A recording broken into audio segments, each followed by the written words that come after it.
O Show. This is the Big O Show.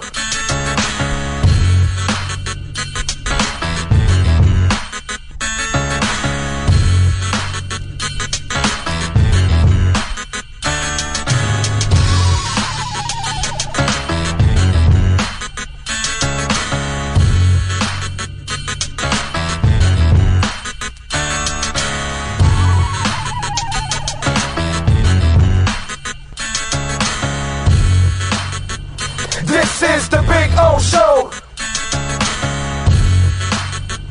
This is the Big O Show. This is the Big O Show. When protecting your family is your priority, there's nothing more important than a roof above the people you love.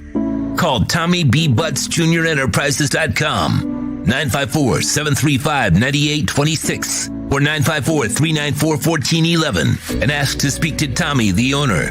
They specialize in all kinds of roofs, led by their highly crafted, skilled, and professional roof mechanics. All of their previous customers have an opportunity to enter their bi-weekly drawings to receive free an exterior impact metal door.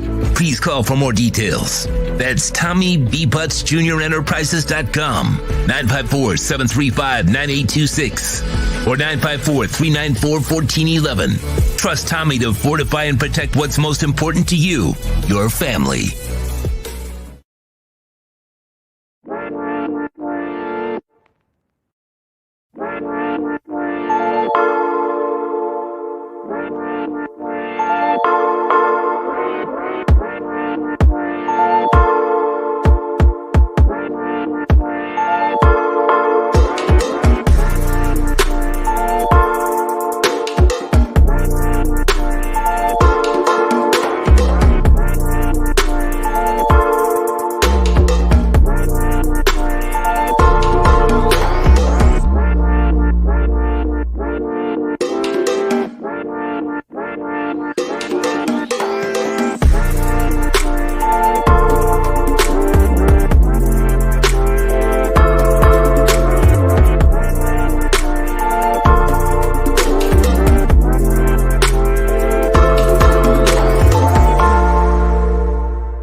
Welton Rayom has more than 62 years of litigation experience handling insurance disputes. They're committed to resolving even the toughest insurance claims quickly. Call them for a free consultation. 954-966-4646. At Welton Rayom, they don't get paid unless you win. Property damage claims to your home, business, or condo as a result of a hurricane, Welton Rayom can help. Water, mold, fire, smoke damage, Welton Rayom can help. Call 954-966-4646. Oh, great. You have a doorbell camera. Now you have a front row seat to your house getting robbed. They're breaking into my house! Ooh, there goes the TV. I'm sure it'll turn up at the pawn shop. No, not the TV! Just because you can see them, that doesn't mean you can stop them. With Slogans, you get 24-hour monitoring, a free home security system, and professional installation. Plus, free doorbell camera, one that'll actually work for you. Get out of my house! Get out of the house! Call 1-800-ALARM-ME.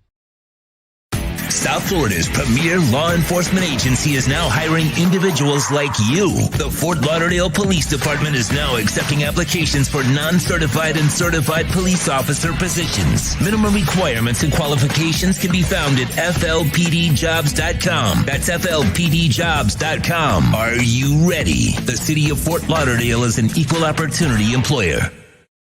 This is the Big O Show. Sports fans love a place with great food, cold drinks, and TVs everywhere. That's why sports fans love Sports Grill and their 7 amazing locations. Check out the Bird Road location at 11481 Southwest 40th Street in the back corner of the West Bird Shopping Center. Sports Grill is also now offering some great employment opportunities. All kinds of positions are now available from kitchen to hosting. Call for more information at 305-485-8845. From wraps to salads to amazingly delicious specialty dishes, Sports Grill is the home to the legendary special grilled wings. Since 1987, Sports Grill, good food, good drink, and good friends. It's the Big O Show. You're tuned in to the hottest sports radio. When When you need your warehouse looking good while staying efficient, there's only one place to find the finest racks in the business. Pallet Rack City in Hialeah. 305-424-8547. That's 305-424-8547. Pallet Rack City is the company you need when you want your warehouse sporting the finest racks in the business. After all, who doesn't love a great rack? Pallet Rack City. 305-424-8547. That's 305-424-8547. Lando, aka the Big O, he covers all the South Florida teams. For over 16 years, EJDconstruction.com has provided South Florida residents quality craftsmanship, accurate project management, and exceptional service. That's why EJDconstruction.com is an A-rated member of Angie's List and the Better Business Bureau. When you're looking for the right custom home builder for additions or home remodeling, please call my friend Eric at 305-433-4843. That's 305-433-4843 for EJDconstruction.com. Dolphins to the Heat, well, you know what I mean. Monday to Friday, Rally Pablo in the... There's no need to drive around South Florida wasting valuable time looking for a new or certified pre-owned Acura. Go to the #1 volume sales dealership in the Southeast United States. Craig Zinn's Acura of Pembroke Pines. Purchase with pace and space in a dealership tailored to your needs. From home buying to providing that personal touch. Contact the 2020 Satisfaction Award winner Craig Zinn's Acura of Pembroke Pines. 888-776-5123. That's 888-776-5123. Or visit them at 15601 Pines Boulevard in Pembroke Pines. Show O's on the radio, the top's where we gonna go, Miami, that's the way we roll. Folks, you can support the hardest working sports talk show in South Florida through Cash App or Venmo. Just search Cash Big O Show. Support us through Cash App or Venmo. Cash Big O Show. We thank you for your incredible support. On the morning show, we go. No one has a similar show. Talk sports, talk plays, talk... If you're a Miami sports fan, then there's only one store to go to, and that's Caneswear at Miami Fanwear in Davie. They're your one-stop shop for all your inner Miami CF, Canes, Dolphins, Panthers, and Marlins merchandise. They have hats, t-shirts, game day jerseys, and so much more. Located at 2511 South University Drive in Davie, and open 24/7 online at caneswear.com or innermiamiwear.com. Call them at 954-835-5597. Caneswear, the spot where inner Miami and all Miami sports fans shop. Live and direct, because nobody do it better than Big O in the set. From sunrise, listen live. When you're ready to purchase a new home or refinance the one you have, American Dream Lending will make sure your loan experience is easy with fast approvals and quick closings. With many loan programs and competitive rates, now is the time to turn your dreams into reality. Ask about special financing for veterans. They never charge an application fee, and you will work directly with one of their experienced loan professionals. Stop dreaming and contact American Dream Lending today, 786-802-1727 or online at adreamlending.com.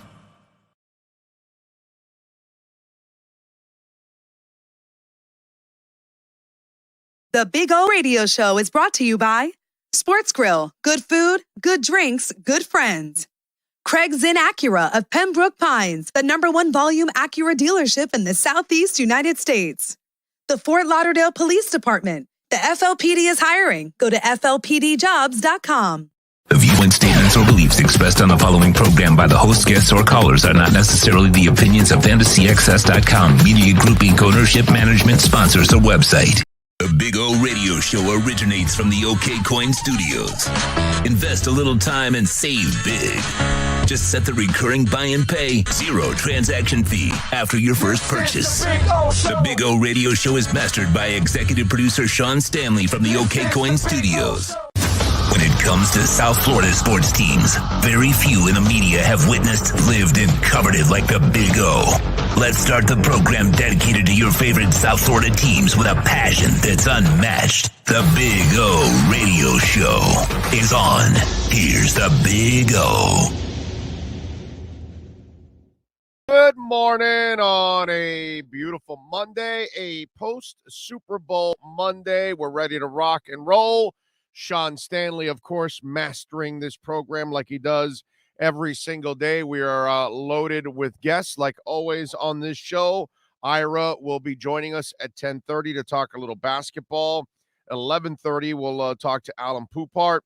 And at 12:15, Marcel Louis-Jacques will be joining us with our Edge Energy Drink Miami Dolphins report. And the Rams ended with the edge yesterday as they end up winning 23-20. It was a fun first half. The second half wasn't nearly as entertaining. The game wasn't nearly as entertaining as some of the other playoff games.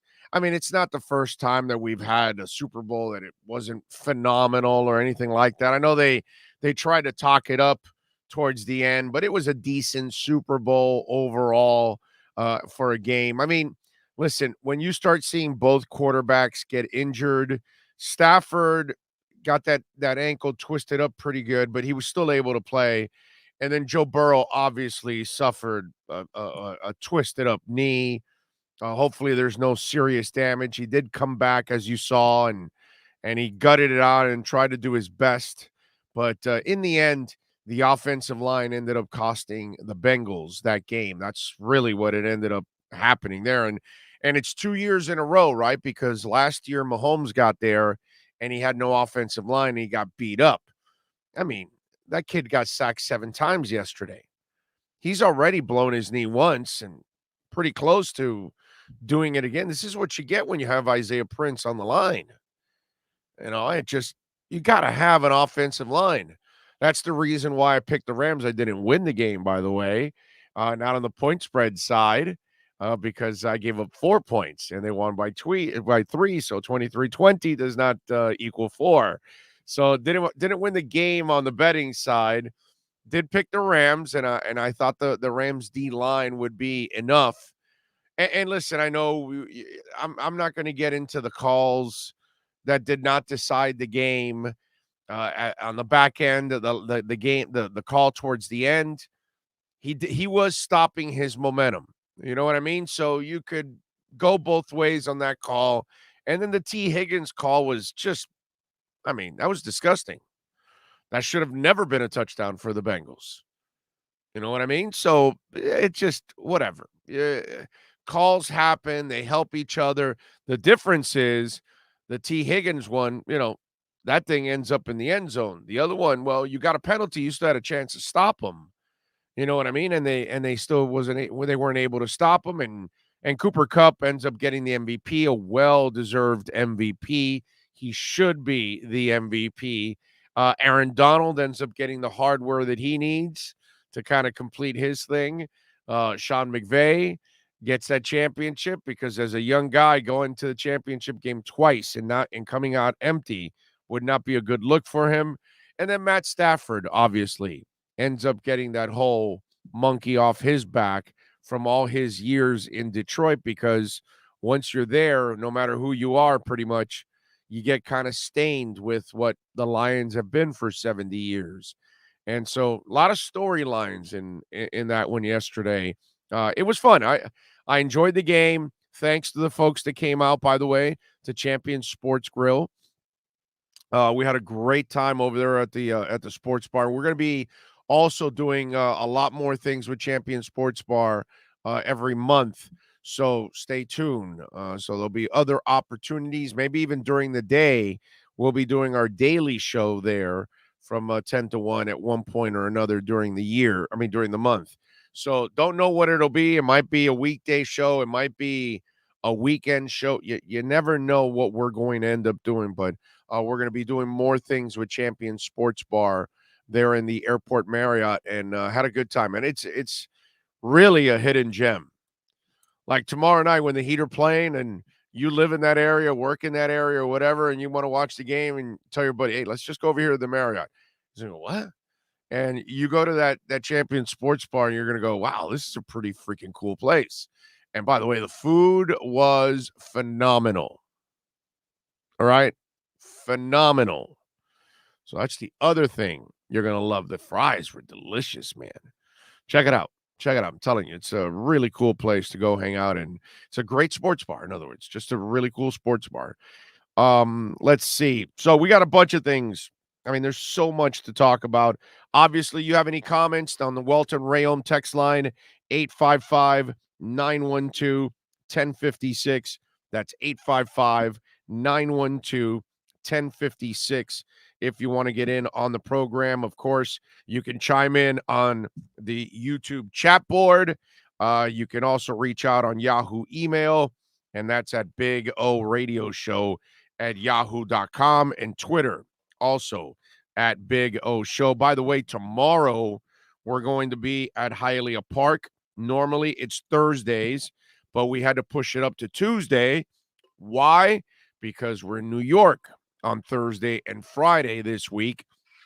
And I'm waiting for my answer from the folks at Sloman's. But we're going to be broadcasting out there on Thursday and Friday. I'm waiting to see if when they answer me, if it's all right for any of you to visit us. Because if you can't go over to Slattery's on Friday night in New York City, which is the Miami Dolphins bar that's in New York City, we're going to meet with folks out there from all the different Dolphin clubs that are out there. Anybody that wants to go out there to Slattery's would love to meet you guys and hang out. That would be really, really cool. But some of you have DM'd me or emailed me or text. I forgot which one it is. But you've asked me about, hey, listen, if I can't go out to the city, but I live in the Long Island area, can I go visit you at Sloman's? So I'm waiting for the okay that you guys can come by over at Sloman's and say hi if you happen to be in that area there in Long Island and want to come by. All right. Lisa says, morning, and Finn's Nation. So happy for Matt Stafford. Still still in a food coma, though. I felt like a food coma yesterday with that grilled chicken sandwich over at Champions. Man, that thing was good. And the bread was delicious. Wow. Little honey and lemon. Nick Cap says, I'm pumped to see you on Friday. What time are you going to be at Slattery's? 8 p.m. 8 p.m. It's always on my Twitter page. We put everything also. You may want to follow us there, Nick, at Big O Show. A lot of times stuff is posted on Twitter before we even say it on the show. So, yeah, we'll be there Friday at 8 o'clock.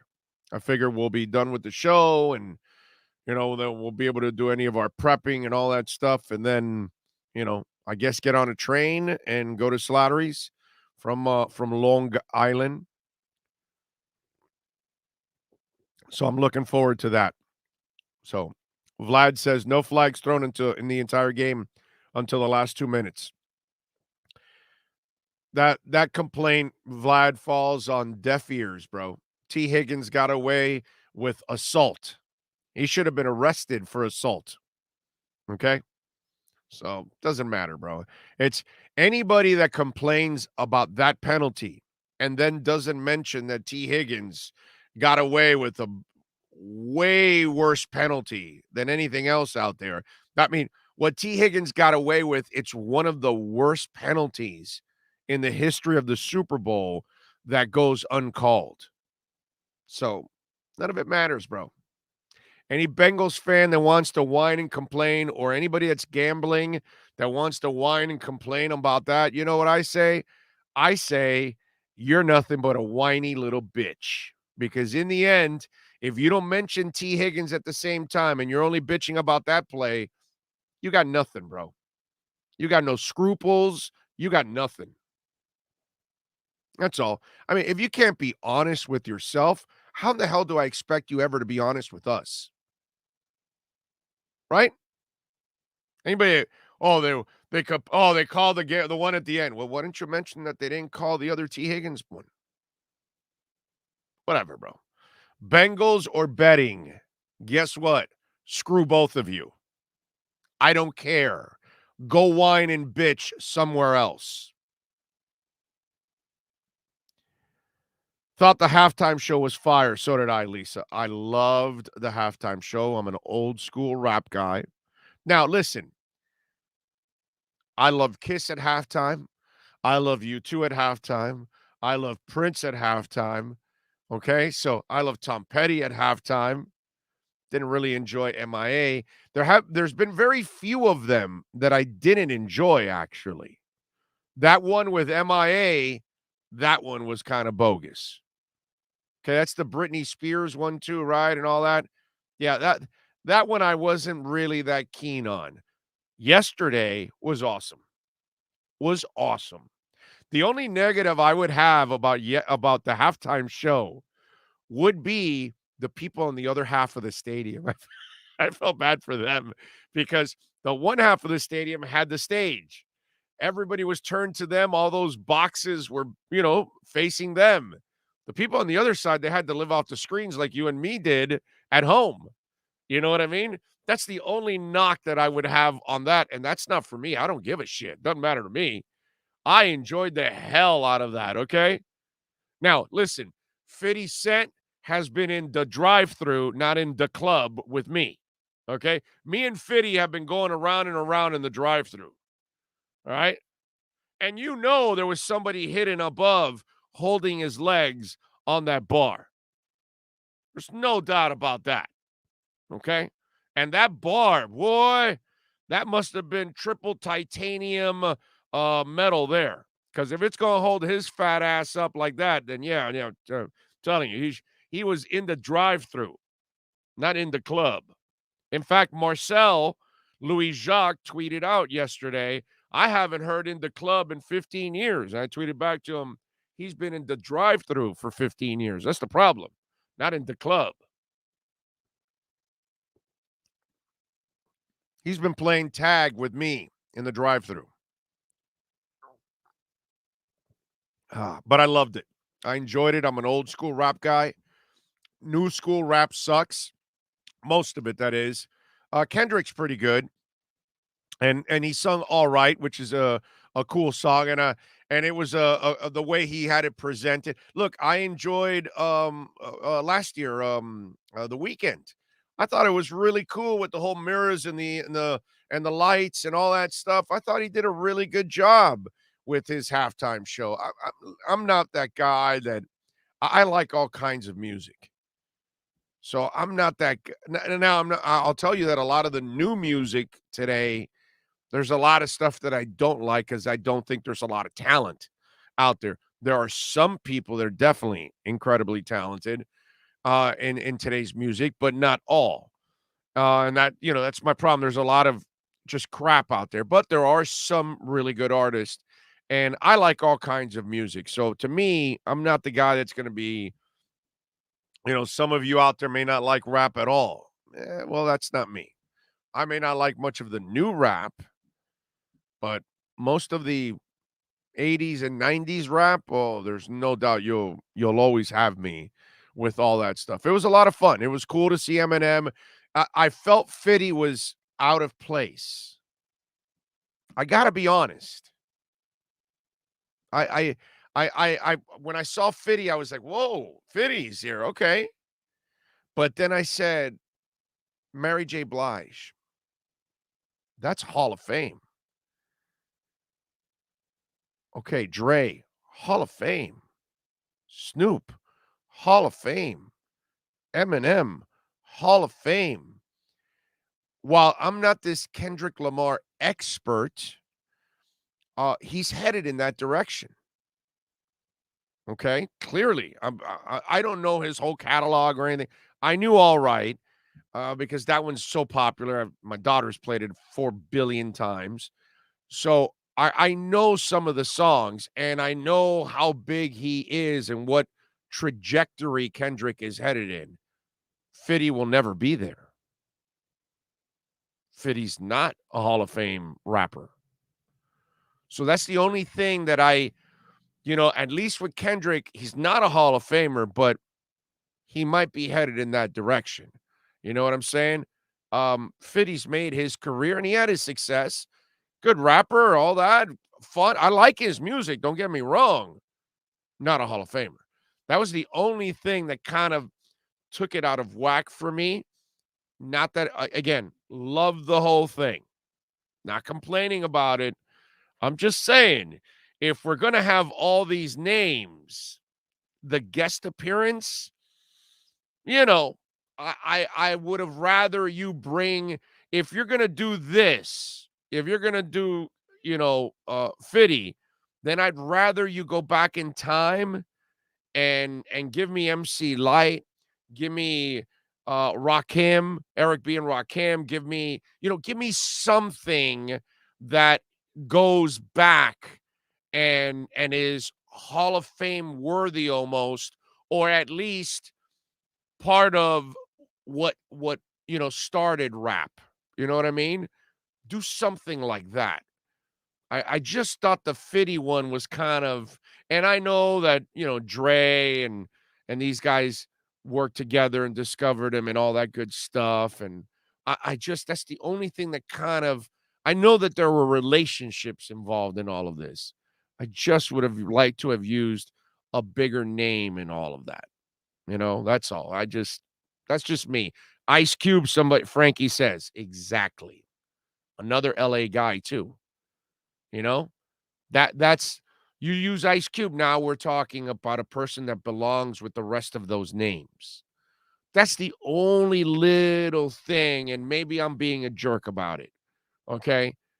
Because Dre's in charge, and that's why he's there. But if I'm Dre, I probably would have brought in somebody of a higher stature, or somebody that is a pioneer. Like, that's why I mentioned like an MC Light or something like that, because she meant so much to female rappers in the early days. And by the way, I love MC Light, but things like that, I think I would have done instead of Fitty. That's just me, so it is what it is. But I enjoyed the hell out of the halftime show. You won't get a complaint out of me. Now, I'm not the guy that complains about The Who, and I'm not the guy that complains about Tom Petty, and I'm not the guy that complains about The Weeknd. And who was it? Who did it a couple of years ago? Now I'm trying to even remember. Who the hell was it? Do you remember, Sean? Who was the halftime performer 2 years ago, 3 years ago? I probably liked most of them. I don't know. Yeah, look it up. There's probably a list of that stuff. But stuff like that would have J-Lo and Shakira. Oh, see, now the J-Lo Shakira one I enjoyed for eye candy. I will admit, okay? I don't look at J, and while Shakira does have vocal talent and all that stuff, to me J-Lo's music is garbage. Like pure garbage. It's Mickey Mouse bubblegum crap. Okay? So for me, the music, it's not like when I'm listening to Dre. I love Dre. I have his music. Snoop, I have his music. Mary J. Blige, I have her music. Eminem, a huge difference. I buy their music. I have it all in my catalog. I have the CDs. Okay, yes, I'm a loser. I know. I'm a dinosaur. I still buy CDs if I can. If the CD's available, I will buy the CD. Okay, so that's just me. But I watched purely Shakira and J-Lo just because they're just incredibly good-looking women. That's it. It was an entertaining show. I enjoyed the show, the dancing. Did not watch it for the vocal talent. In fact, you can put it on mute in my eyes, and I'm fine with that one. So I won't complain about the visual entertainment of that, but musically, I wouldn't care about anything that they're singing. Maybe Shakira a little bit more, because I think Shakira does have like real legit like talent. You know what I mean? But J-Lo doesn't do anything for me, not her music. Or her voice, by the way. Her voice isn't anything out of this world either. That's another thing. Shakira's got a voice. That's a voice. But still, I'm not going to lie to you. It was more about eye candy for me in that halftime show. That's it. And I would watch it over. It's like watching Univision or Telemundo. I don't give a crap what the dialogue is. I'm just looking at the soap opera going, holy crap, look at that woman. That's all. It's the same watching J-Lo and Shakira was watching a Spanish soap opera on Telemundo and Univision. Basically, that's what it was for me. You know, and most men, by the way, ladies, most men are same exact thing for me. Okay. And most guys that tell you, oh no, I was watching for their singing about, they're liars. All right, ladies. Your husband tells you, no, they're talents. They're talents. Okay. That's the only reason they were watching. They wouldn't care one bit about their music, just like I. Okay.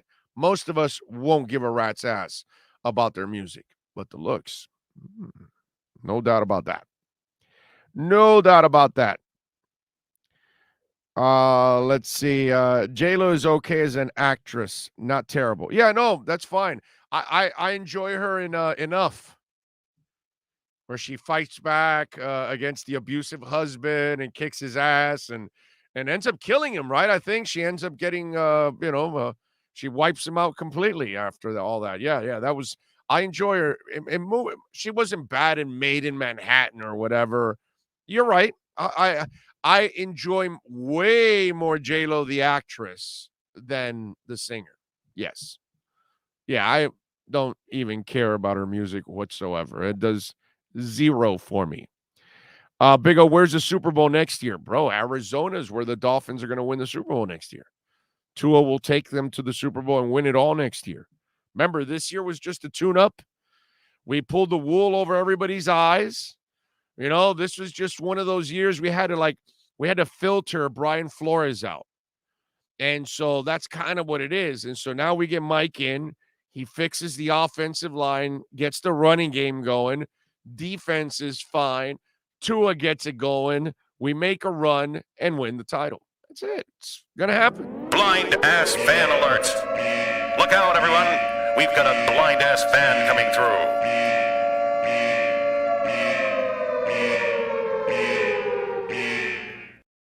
See, we're all guilty of it. What can I tell you?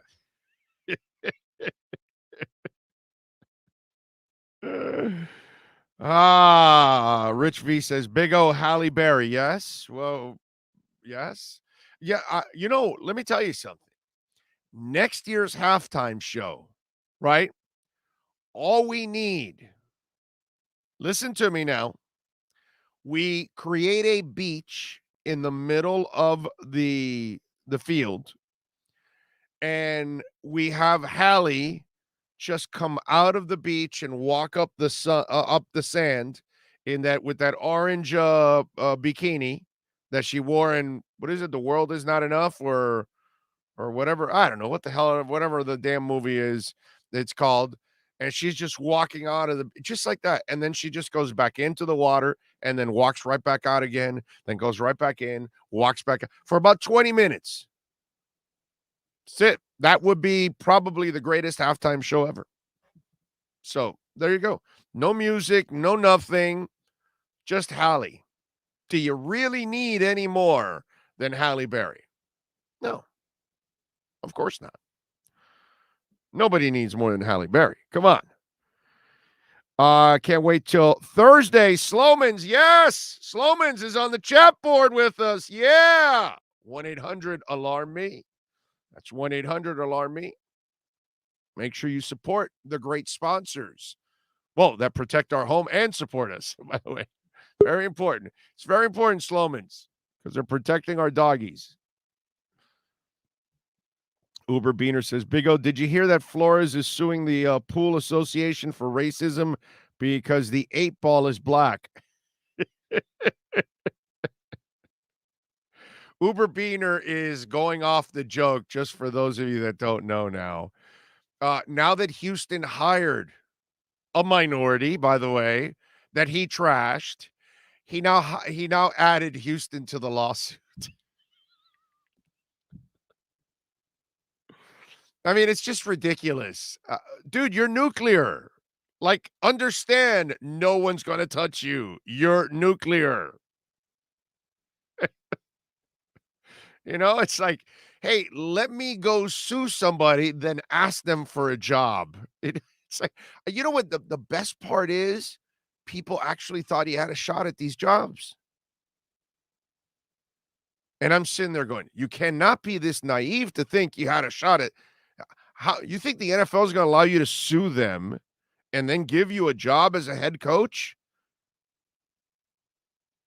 The Eric Reed thing, because he's a player, that's called Eric, you're our pawn, and we're going to use you as a pawn, and we'll sign you so we look good. It's not you. We look good. In this case, they're not going to allow you on the inside. This is a position of authority. You can't sue somebody and then ask them for a job in a position of authority. That doesn't make any sense. Common sense. These guys aren't stupid. They're smart. Anybody that thought that Brian Flores had a shot at any job, you're out of your mind. You don't live in reality. So now he's adding Houston to the lawsuit, which doesn't make any sense. They just hired a minority. Just because they didn't hire you, dude, doesn't mean that they, they hired another minority. He's not going to be able to prove anything on the racism side. He's done. History cooked. Okay? I don't even think I'm going out on much of a limb to tell you this. He'll have almost no shot at proving the racism stuff. His only shot is pay for lose. That's it. That's the only thing. There's no doubt the NFL has an enormous problem, but this is not the guy to expose it or bring it to light. That I can tell you. And we see Sloman's there on the chat board. Well, Sloman's, of course, is the proud man. Tomorrow is the Inside the Paint show. Okay, not Wednesday. Tomorrow is our Sloman's Inside the Paint show from 9 to 10. We had to push it up a day. So just in case, for those of you, tomorrow we will have it. 1-800-ALARM-ME. And you will be able to catch the Sloman's Inside the Paint show from 9 to 10 a.m. with Ira Winderman and Clay Ferraro. And by the way, right now we are giving away a free doorbell camera. Yes, sir. The first 40 Big O listeners right now. 1-800-ALARM-ME. Call right now or hit the link that's below here on our YouTube page. It'll take you right to it. And you're going to love this doorbell camera because you're able to control everything going on in the house, man. Somebody knocks, you can talk to them. If you're caught up somewhere in the house and you can't answer the door, say, hey, leave the package there. Maybe you're on your way home. You could tell them, hey, leave the package there. Maybe they're bringing food because you ordered some Uber Eats. Hey, leave the food right there. It's a beautiful thing, man. You're going to love having the control of that doorbell camera. And listen, in our home, we have cameras inside and out. You don't have, it's optional to put cameras inside. I did it because we have our doggies and we like to keep up with our doggies. It's, you know what I mean? But of course we have the cameras outside and you have your cameras in so you can keep up with your kids. Maybe you have elderly parents.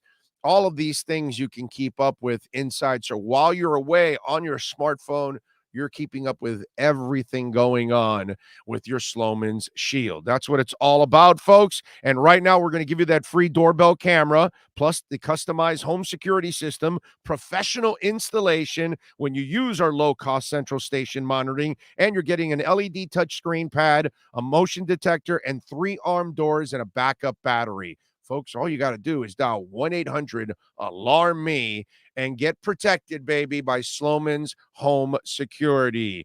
Go to the website, slomans.com. Go follow them on Twitter at Slomans. 1-800-ALARM-ME. Ira Winderman is next.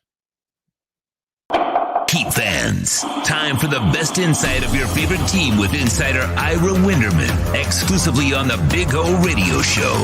It's the Acura of Pembroke Pines, Miami Heat and NBA report. Here's Ira Winderman. All right, Ira, how are you doing, my man? You feeling good? I'm doing good, Big O. I'm on a new computer, so if there's an issue, let me know and I'll get on the old computer. Well, you look good. It doesn't look good. It looks fine to me, man. But that's good. You got a new computer. There you go.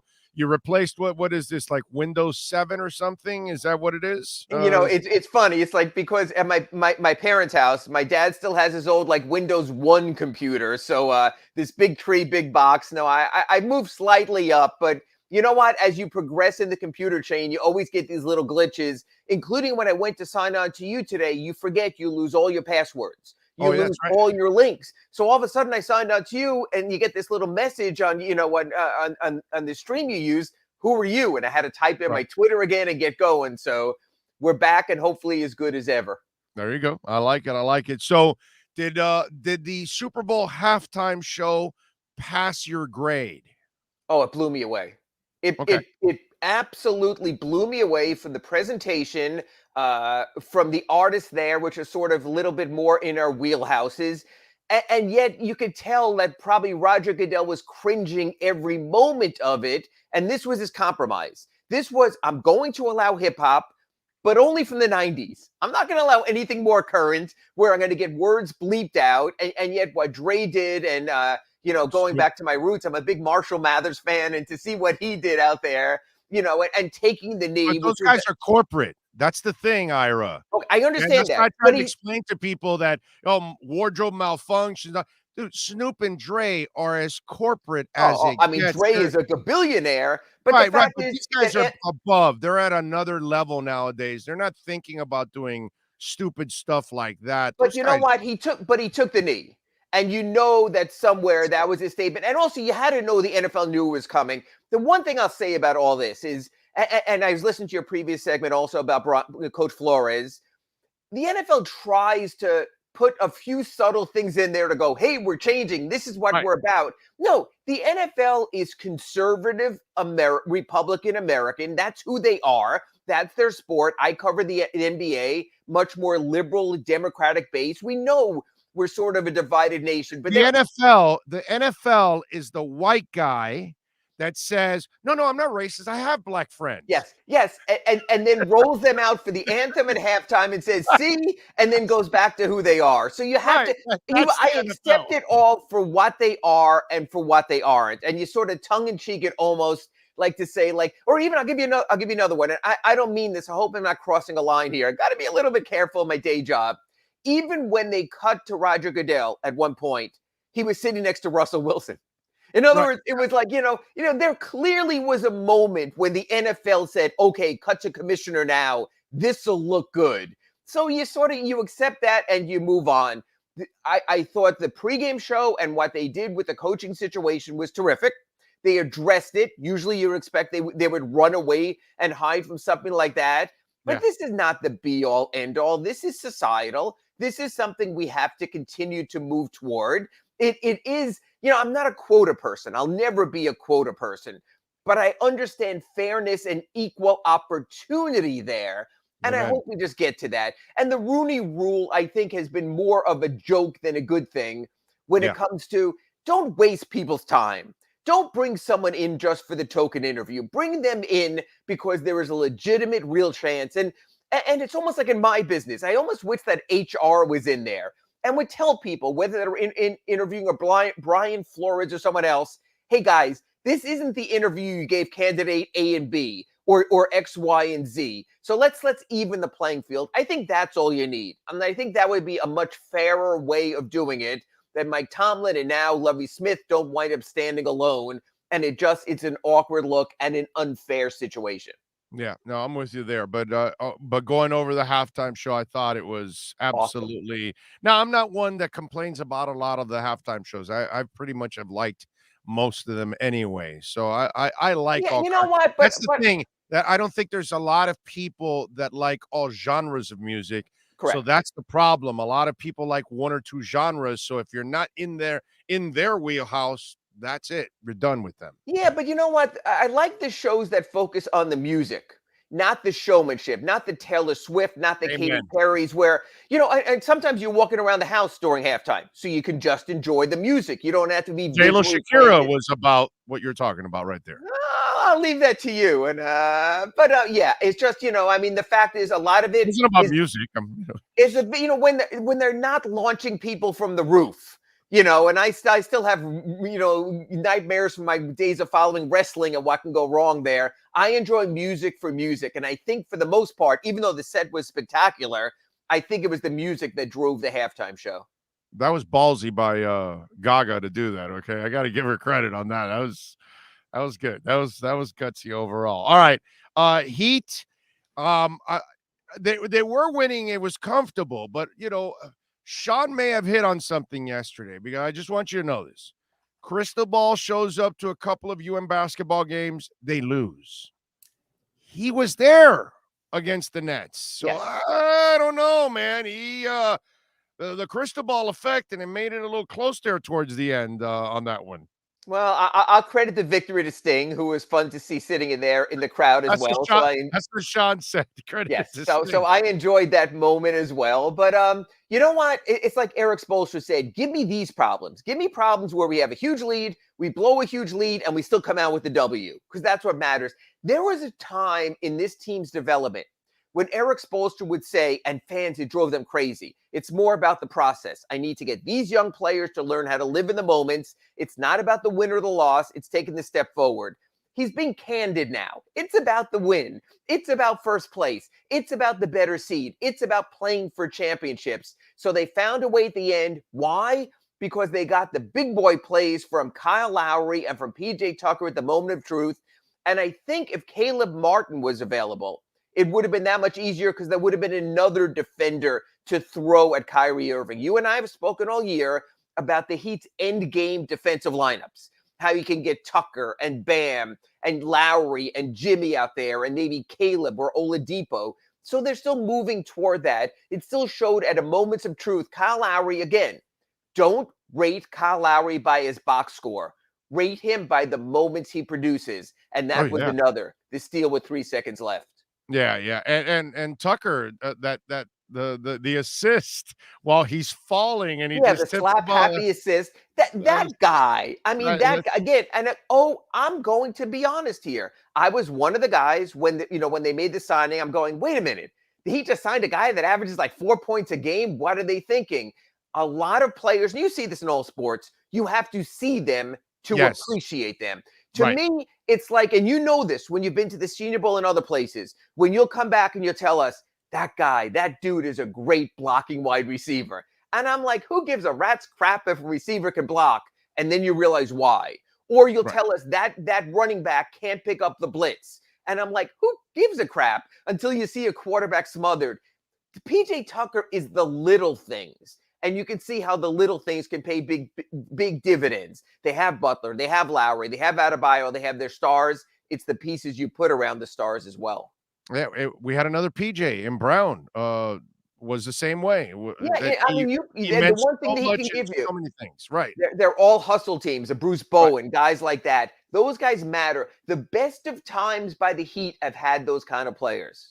Yeah, no, you've got to have those kind of guys, the Grant Longs of the world, that are going to sell out for you, Keith Haskins, on an every night basis, because it doesn't really show up in the stat sheet all the time, but their impact is felt all over the damn game every single time. And I think Tucker's become that guy that he's one of those favorites for all of us now at this point, because we respect what he's able to do. They had no Durant in that game, so that was kind of interesting there. Did you sense it was more about complacency for the Miami Heat? I think when you get up by the 20s and you look out in the court and you say, hey, there's only one guy here who could beat us, and that's Kyrie Irving, and he's 1 of 5 for the field, so he's off tonight, so we don't have to worry. And then Kyrie turns into Kyrie in the fourth quarter. You know what? It's interesting, and you speak about this all the time in the NFL. You'll speak about when outside people talk about a guy being a pain in the ass, maybe even Odell Beckham Jr. And then you see at moments of truth when he's at his best, like we saw in the first half of the Super Bowl yesterday, how great of a player he is. That's Kyrie Irving. when you say to yourself, why did Cleveland put up with that? Why did Boston put up with that? Why did the Nets put up with that? And then you see the fourth quarter and you're going, that's why they put up with that. He's on his own level when he's dialed in, when he's focused. And honestly, based on the season, when he's present, because he hasn't been present because of the whole vaccine thing. You can see the kind of talent he is and how valuable he is. Absolutely. Yeah, he also was quoted as like, "No, I have no regrets on missing time, missing games," and it's just one of those things. But it's not. I will tell you this: it's not. If Miami is at whole, this is not a team. Yeah, they can lose to the Nets, of course. But I don't fear. I don't fear them as a Heat fan anymore. I do, and I'll tell you why. There's a good chance the Nets might be in play-in or the bottom of the seedings. So the Heat get the number 1 seed, and they could face Brooklyn in the first round. Brooklyn with Ben Simmons, with Kevin Durant, with Kyrie Irving, potentially, if he can come back, with Joe Harris. It's a different team. This is when they played that Knicks team in the playoffs that was injured all year and Sprewell was out, and they came back, and Allen Houston hits the shot, and the Heat are eliminated. One team plays defense, the other one doesn't, my brother. Well, I get what you're saying. Their offensive potential is there, but they have no defensive potential. I disagree with the Big O for this reason. Ben Simmons is one of the top 5 perimeter defenders in the NBA. Kevin Durant is one of the most underrated scoring defenders in the NBA. You put 2 of those guys out there. You put one of the guys on Jimmy. Maybe you put one of the guys on Kyle. It changes the complexion of the game. So I do disagree a little, Big O. Now, here's the bigger question. Yeah, but they don't have a team that defends. Miami has 2 waves of teams that I agree. Offensively and defensively. I just, Let's get back and talk about this in late March and early April. We'll see what Brooklyn can get to. For 2 years, we've waited to see what can the Nets get to. We have to wait on that. I think they can still get to something pretty special, but I have no clue about Ben Simmons because I haven't seen Ben Simmons since last May. That's the other thing. Some of you are waiting for something that's never happened before, and you're waiting for something out of Ben Simmons that's also never happened before, and then all of a sudden we're supposed to maybe possibly expect it. I'll wait to when I see it, then I'll believe it. I agree with that, and I have no issue with that. But what I'm telling you is I think it's possible. And I wrote this the other day in one of my Ask Ira's at sunsentinel.com. Big O, in the first round, the Heat can play conceivably the Nets as the number 1 seed, possibly the Celtics, who you've got to admit have given the Heat trouble over the years with Brown and Tatum. Saw that a little Boston the other day. Had a nice game the other night, yeah. Right, or the Atlanta Hawks. Now, look, the Hawks got to the Eastern Conference Finals last year. If Trae Young is at the top of his game, the East is a bitch. I mean, the East 1 through 8, once they get to those seedings, there's not going to be a night off in the first round, the second round, or the third round. There will in the Western Conference, where you can wind up with the Timberwolves or a play-in team, and it'll be a lot easier. So the Heat are going to have a gauntlet in front of them if they make it to the finals. How would you explain the Atlanta drop-off? Is it something that they kind of figured out on them? Is it something that Atlanta hasn't been as hot as they were last year? How do you look at the Atlanta equation, why they're not as good as they were last year? I think they remind me a lot of what the Knicks are this year also, is that they thought, hey, this is easy. All we have to do is A and B. And then when you become a team that gets on a scouting report and teams try to figure you out, you have to get to the Eric Spoelstra levels, to the D, C, E, F further down the line. I think teams tend to stall under Nate McMillan, which is why Indiana would be an early playoff out. I think Tom Thibodeau is a very singular focused guy. This is what I do on offense. This is what I do on defense. And opposing coaches now are saying, oh, good, we know what you do on offense. We know what you do on defense. We can dial into you. That's the next level for any team where they can start to figure it out. That's where, and I wrote this in my Sunday column at the Sun Sentinel, when you have depth of talent and depth of options, the Heat are never the same team on a given night. Some nights it's Jimmy Butler leading them. Right. Lately it's been Bam Adebayo. Some nights it could be Kyle Lowry. Tons of nights this season it's been Tyler Hero. That's the difference. They can come at you in waves, like you mentioned defensively, but offensively, if you say, we're going to shut down this guy, the Heat also have that guy, and that guy. That's the difference with the Heat. Milwaukee's the same way, Big O. They could be a Giannis team, but they can also be a Drew Holiday team. They can also be a Chris Middleton team. That's why when I look at who's going to come out of the East, I think the Heat and the Bucks have more ways to defeat you while still having defensive strength. So I would put them at the top, but I'm telling you, you're going to see a ton of 6 and 7 game series in the first and second round in the Eastern Conference. Yeah, no, I'm with you there. It's just it's weird how the Hawks have just absolutely dropped off, and it's just they're not the same team. But you know what? It's almost like when the Heat figured out Jeremy Lin. Teams are coming around on Right. Trae Young at the moment of truth. Absolutely. Yeah, and the Thibodeau thing, the way you brought it up, you kind of like ignited something in my brain that says Thibodeau's almost the guy that will get you to play hard and get you to play defense. And then after that, I don't know what else, because it's not like he really outthinks you or out schemes No, you. the It's Thibodeau way is about he has to, efforts and yeah, effort he and has blue to get collar. 100% effort every night from Right. his players. He plays the very tight rotation. He goes Exactly. big minutes like he did with Jimmy in Chicago and Minnesota. It's sort of what Nick Nurse is doing. God bless the Raptors for the season they're having. But if they're only going to go 7 deep, those guys are going to be exhausted come the playoffs. You need the depth of talent. The Heat have shown that. I'm with you there. Let me see. I don't know. Okay, as someone who is more of a libertarian, I've noticed race issues have been wedged into the culture war instead of what MLK wanted, where people judge a person on content of character. Liberals and conservatives focus on race. That's Griffin Gaming chiming in on the super chat. I don't know if that's necessarily a question for us. Okay. I don't know. I'll address that on my own. Don't worry about that. Forget about it.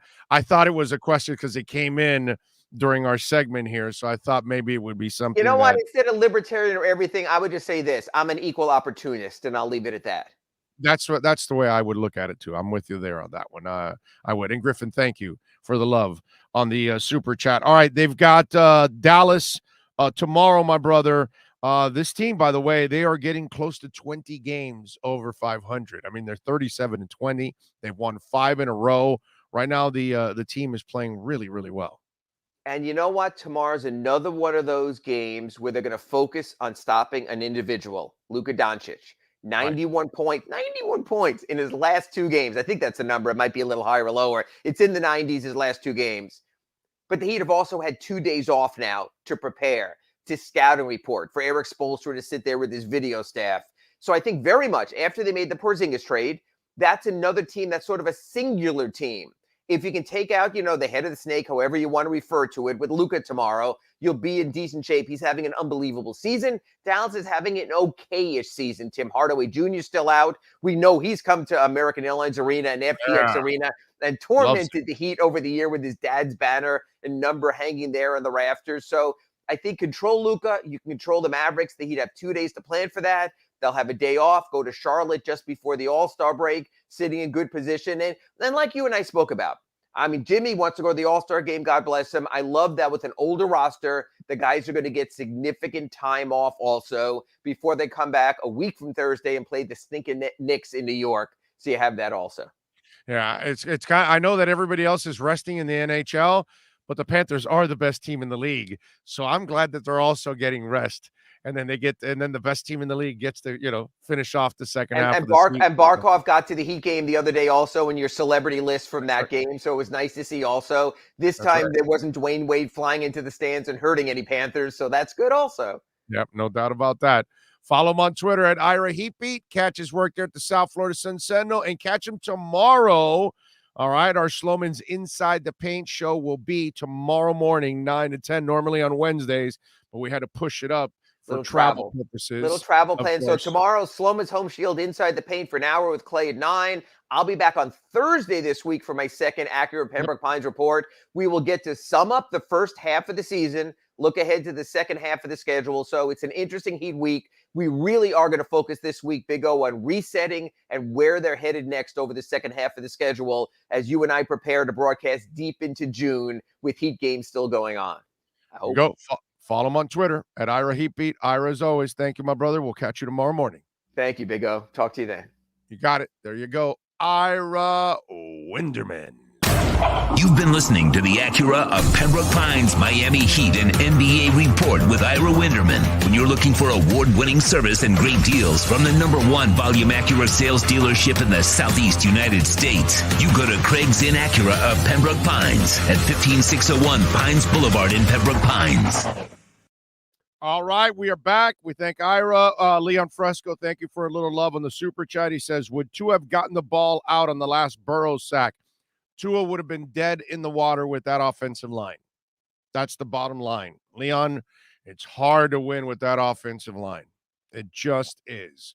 And Burrow's done a magnificent job of doing that, my brother. But outside of that, It's just not a good situation. It's look at Burrow, dude. He already blew out his knee once. Yesterday, he almost blew it out again. I don't even know what kind of damage he has on that leg. We have no idea. And here's the I've talked about this before. I did it a little bit yesterday on our big game pregame show that we did yesterday at Champion Sports Bar at Marriott.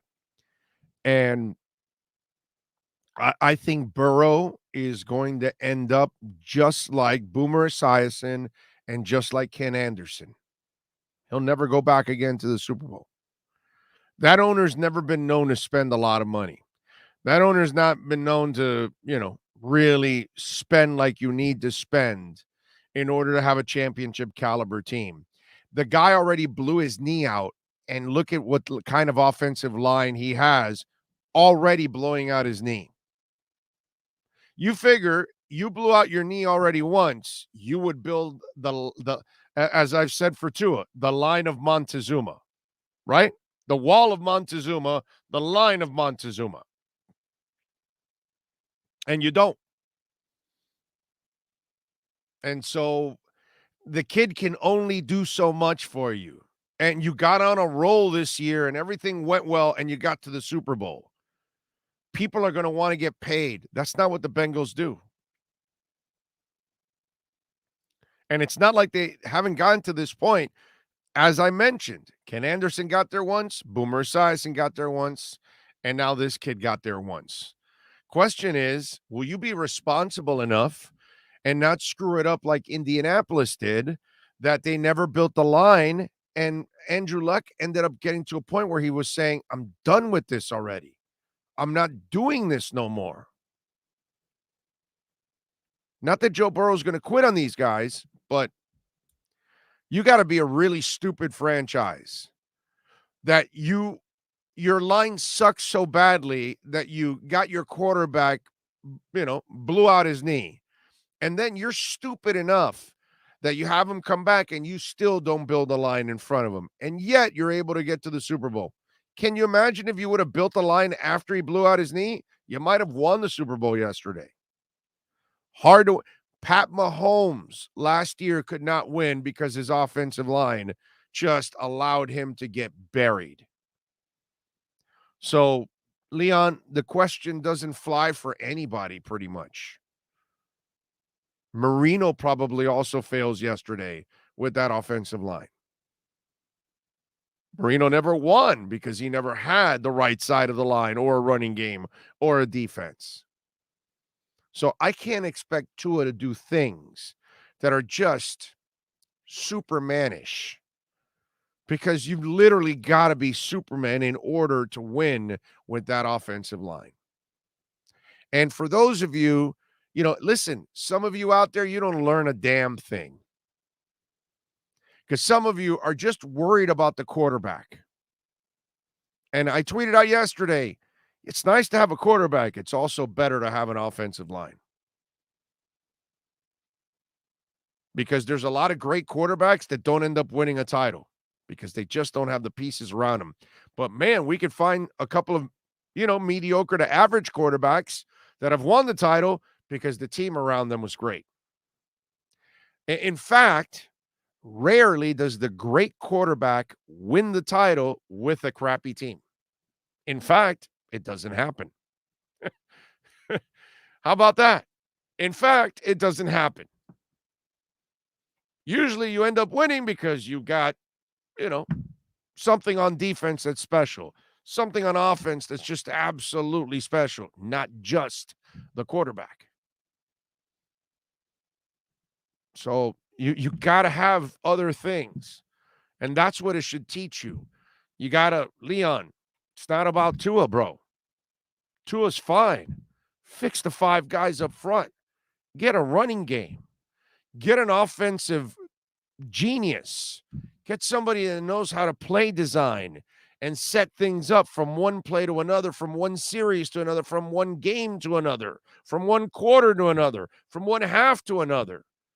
Get somebody that knows how to play chess. That's what we need here. more than anything. And I get it because all of you out there, Omar Kelly says this all the time, and he couldn't be more right, okay? And it's pretty obvious, but he mentions it because it's so true. You all love quarterbacks so much, and you love quarterback talk, and then you make it's almost like you make the conversation like it's all about that one guy when it's not. It's about the damn team. Build a damn team, and then you can go out and win. So don't worry about what happened yesterday. Yesterday, Burrow did not get it done. Marino probably wouldn't get it done, and neither would Montana, neither would Brady, and neither would Tua. Because you cannot get sacked and buried the way that guy, that guy and all these other guys that I talked about would get buried. 7 sacks, twisted up knee, how much more? And they got lucky that the T. Higgins foul wasn't called. That's what actually, catapulted them. Couple of big plays. It wasn't really like they were a ton of offense. It was just a couple of big plays that gave those 2 scores for them. That's what really made the game for them. Gotta have a team. So that's what's up to McDaniel. Needs to build a line, get a running game, get some help with Waddle, and then move forward.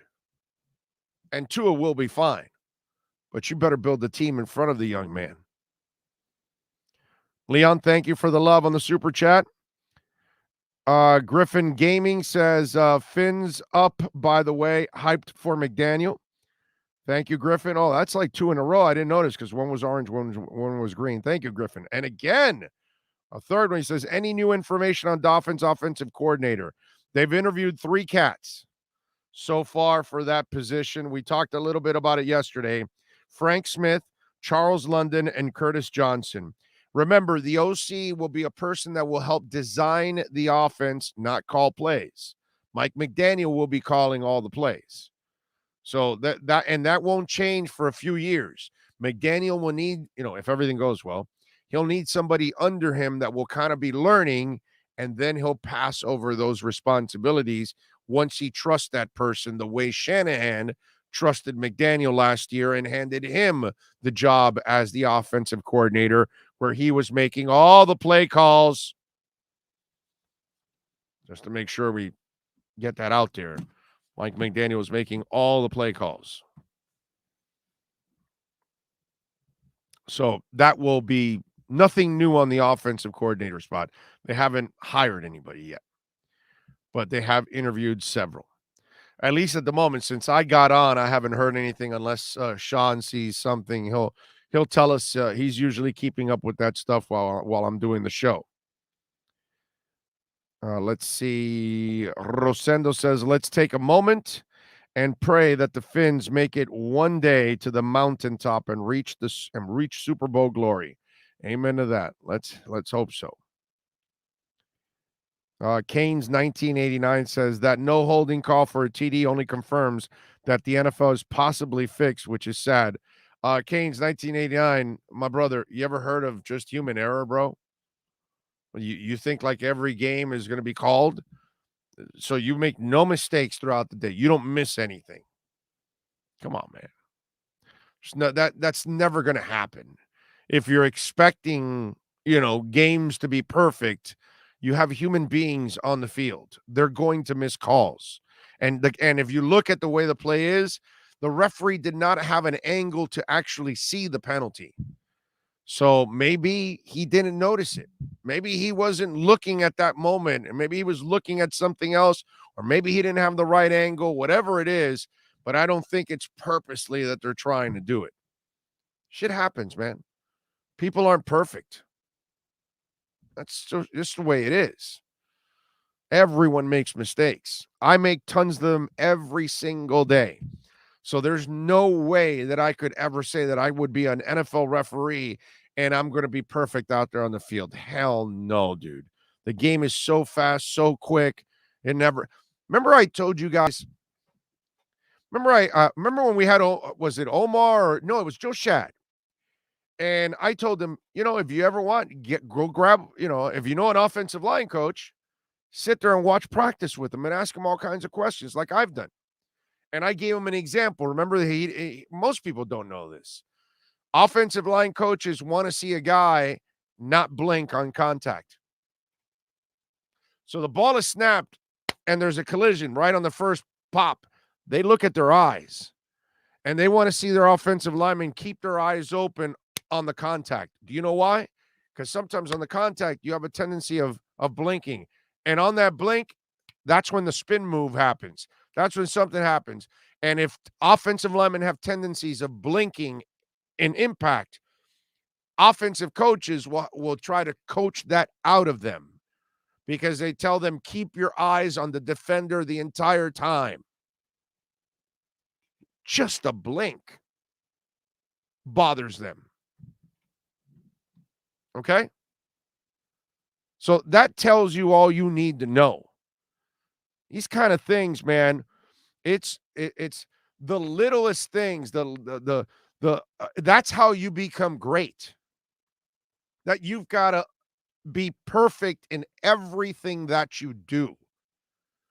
So you think about it, if they're judging linemen and they're worried about some of them that blink on contact, what do you think about a referee, man? Game happens so fast, and these guys are also crafty, and they know angles, and they know where the referee is at, and they're trying to even they're probably doing a penalty, but they're trying to do it in an angle where the referee won't see them. They're strategic in that sense too. That's how smart, athletic, and quick-minded these folks are. That, like, their reflexes are they're special, man. These people are special athletes. So to think that any referee is going to go out there, or you or me, and we're not going to miss it, dude, we're going to make a ton of mistakes. So it's not a matter, and I'm not telling you that nothing's ever been fixed, but I don't believe that the game is fixed. That's ridiculous. Hunter Butler says, say Tua has another mediocre year, but due to limitations outside of his control, like a lineman getting hurt, do we still go for the best QB? Well, you just answered your question. If you're not assisting your quarterback, then the team's not good enough. So you got to fix the team. Matt Stafford wasn't getting anywhere with Detroit, my brother. So what do? You go for the next best quarterback? Because Matt Stafford would throw interceptions. He'd make mistakes.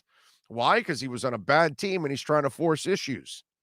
So what do, my brother? Do you go get another quarterback, or is the problem the team and the coaching? Come on, man.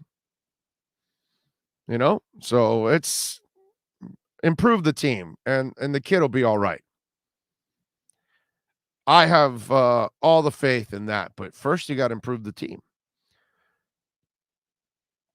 George says, Big O, I also think fixing games does not happen at some capacity, but that particular missed call isn't the type of play that those decisions are made on. Way too obvious. They just missed that one. Of course, man, it was a mistake. It happens. Lots of people make them. Give me a break, dude. This is something we've all made mistakes that are obvious to others, right? Come on. How many times has it happened in your lifetime that your wife, husband, friend,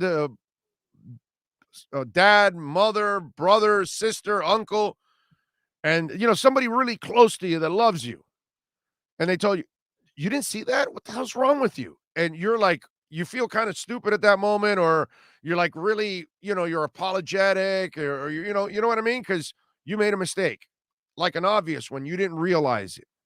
We all do it. We've all done it several times. None of us are perfect. I certainly am not. That's for damn sure, dude. Canes 1989 says, good point, Big O, but seeing that play made me sick to my stomach. Yeah. But it happens, man. Big O, I know you like movies. I have to recommend watching American Underdog. Okay. American Underdog. I have no idea what it is about. I have no idea what movie it is, but I'll look it up and I will check it out. Dougie Fresh says, important questions. Who do you like in a tug of war with 50 Cent going against Big O radio show? Sean. Now the winner goes against the winner of Medea versus Kelly Clarkson. Well, I definitely like Sean. Sean will definitely, Fitty, come on, bro. Sean's a former wrestler and everything. He's a military guy. He served our country. I'm going with people that served, bro. What were you going to say, Sean? I saw you were splitting screens here. Oh, I was just flexing on Fitty. Oh, there you go. There you go. He's flexing. See? He's flexing. Yeah, you don't want to mess with Sean, bro. So I'm going Sean all the way. And then Sean gets Medea and Kelly Clarkson at the same time and dumps them in the mud. Okay? Because we are going to have mud in the middle, right, of this tug of war. So Fitty ends up in the mud. He's been pigging out anyways on the drive-thrus with me, so he's fine in the mud. And then Medea and Kelly Clarkson end up in the mud. That phantom holding call would have made a good call for the Rams, making up for the missed face mask on the Bengals TD. Well, the difference is the Bengals still had a chance to stop them from scoring a touchdown after that penalty. The Bengals scored their touchdown. So the Bengals still got a break in that sense. But it wasn't phantom, by the way. He did stop his momentum. So you can't do that after you're several yards downfield. You can't try to slow the guy down like that. And that's the only reason he wasn't able to get the separation. American Underdog. Oh, it's the Kurt Warner movie. Oh, okay. Yeah, I heard about that. Yeah, somebody actually told me that it was pretty decent. So I'll check it out. Yeah, I've heard about it. The Kurt Warner movie. Yes. Okay, there you go. The Saints losing that 2019 NFC playoff game was tough on that controversial no call. Yeah, that was a horrible no call, man. Alan D says, Big O, where do you stand in the sell off the future for a shot at the Super Bowl argument? Well, I normally would rather build through the draft. It worked out for the Rams this time around. That's all I would tell you. But I would not look at it like, oh, my God, this is something that you should do all the time. George Rodriguez, by the way, thank you, sir, for giving us a little love on the Cash App. Very nice of you. He says, Big O, it's George Rodriguez just showing some love. Thank you. Thank you, sir. Appreciate you. Let me see. What else do we have? Remember, you can chime in on the Welt and Rayom text line, 855-912-1056. That's 855-912-1056. If you want to get in on the program, you can send in your text there on the Welt and Rayom text line. What else do we have here? Market, by the way, Bitcoin right now is approaching 43,000. All right, 1 hour down. Let's take a quick break. Let's get ready for hour number 2 of the Big O Radio Show.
Welton Rayom has more than 62 years of litigation experience handling insurance disputes.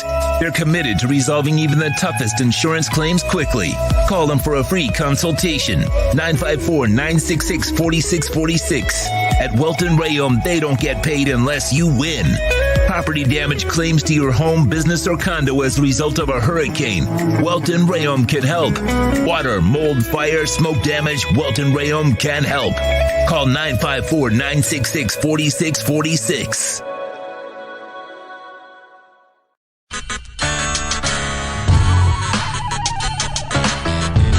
When you're ready to purchase a new home loan or refinance the one you have, American Dream Lending will make sure your loan experience is easy with fast approvals and quick closings. With many loan programs and competitive rates, now is the time to turn your dreams into reality. Ask about special financing for veterans. They never charge an application fee and you will work directly with one of their experienced loan professionals. Stop dreaming and contact American Dream Lending today. 786-802-1727 or online at adreamlending.com. When protecting your family is your priority, there's nothing more important than a roof above the people you love. Call Tommy B. Butts Jr. Enterprises.com. 954-735-9826 or 954-394-1411 and ask to speak to Tommy, the owner. They specialize in all kinds of roofs, led by their highly crafted, skilled, and professional roof mechanics. All of their previous customers have an opportunity to enter their bi-weekly drawings to receive free an exterior impact metal door. Please call for more details. That's Tommy B. Butts Jr. Enterprises.com. 954-735-9826 or 954-394-1411. Trust Tommy to fortify and protect what's most important to you, your family. The Big O Radio Show is looking for an experienced salesperson in the radio or TV business. The candidate must have at least 5 years of sales experience in the broadcast business over the last 10 years. Please email your phone number and resume to bigoradioshow@yahoo.com. That's bigoradioshow@yahoo.com. Looking for an aggressive person who can help our platform expand into many avenues in our business. Reach out if you are the person that's able to make a difference.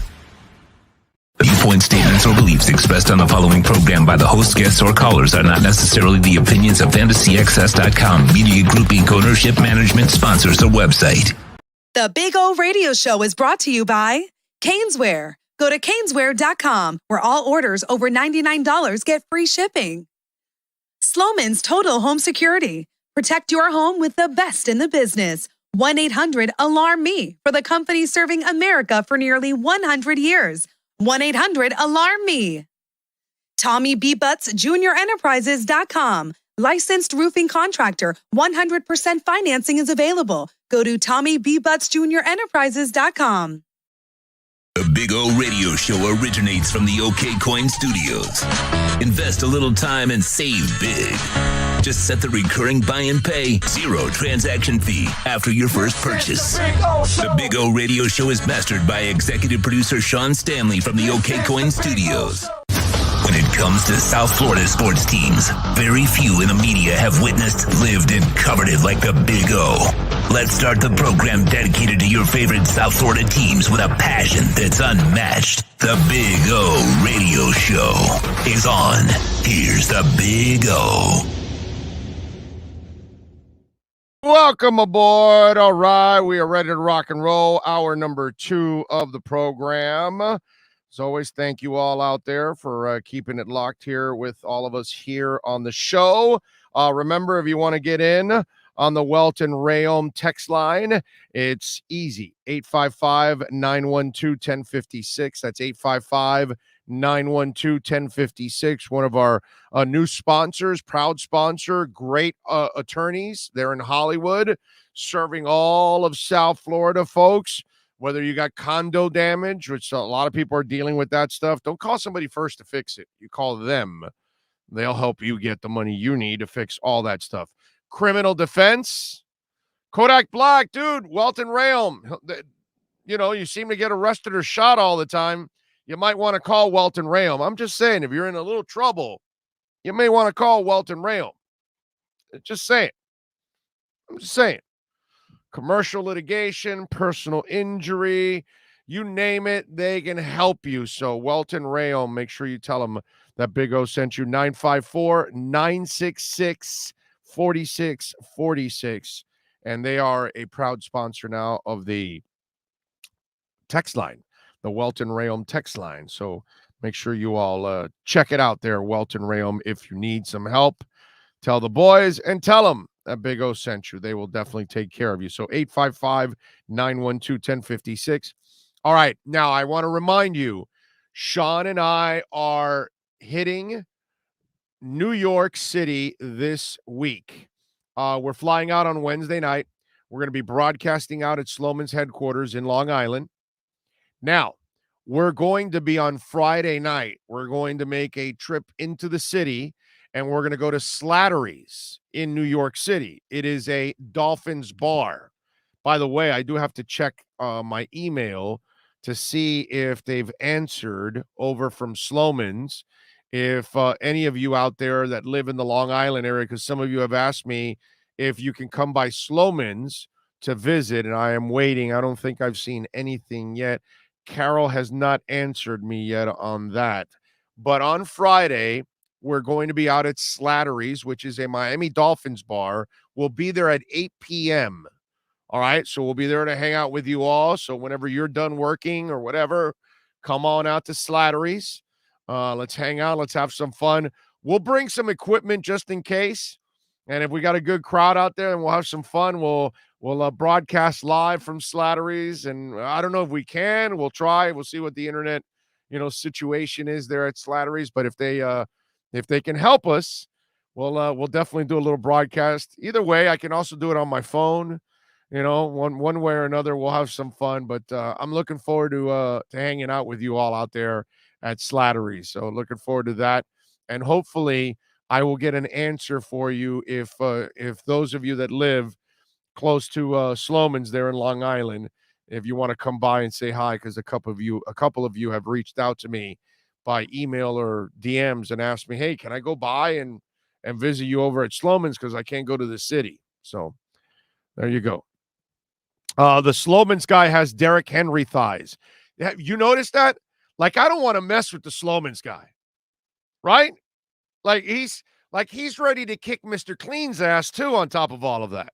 Yeah, the Sloman's guy. In fact, maybe we should just hire a Sloman's guy to hang out in front of our house too on top of all of that. That'll scare the crap out of people. I've got an owl at the top of the roof of my house. I might as well put a Sloman's guy at the top of the roof of my. That's what Sloman should do. The people that put, like, we have an owl on top of the roof. So, you put those fake owls and it scares off other birds. Correct? You understand? So all we got to do now is talk to the Sloman's people, and all they got to do is make duplicates of this guy. We clone them and we put them on all our roofs, and that's it. People and birds will stay away. It's a beautiful thing. I think that's a great idea right there. This is inspired thinking. I like it. 1-800-ALARM-ME. Big O, do you ever do shows in Palm Beach County? Bring me the sponsor. Easily. Dude, I'm doing a show this week in New York. That's slightly more north. Oh, wait a minute. Let me check with my all-star producer here. Sean Stanley, sir, can you come up on the camera here and help me out here a second? Because I'm trying to make sure I don't want to send out any misinformation here. Is New York City and Long Island slightly more north than Palm Beach County? Help me out here. I'm not sure. It is. It is. Okay, there you go. It's official. So I would gladly do a show in Palm Beach County. In fact, there's a company that's reached out to us about doing a show in Orlando. So we might do a show pretty soon in Orlando. Okay. And so, yes, if your business wants to bring us out to California, to Texas, to New York, to Michigan, to Canada, to Mexico, Spain, we will broadcast anywhere. Okay. I can do a talk show anywhere. Doesn't matter.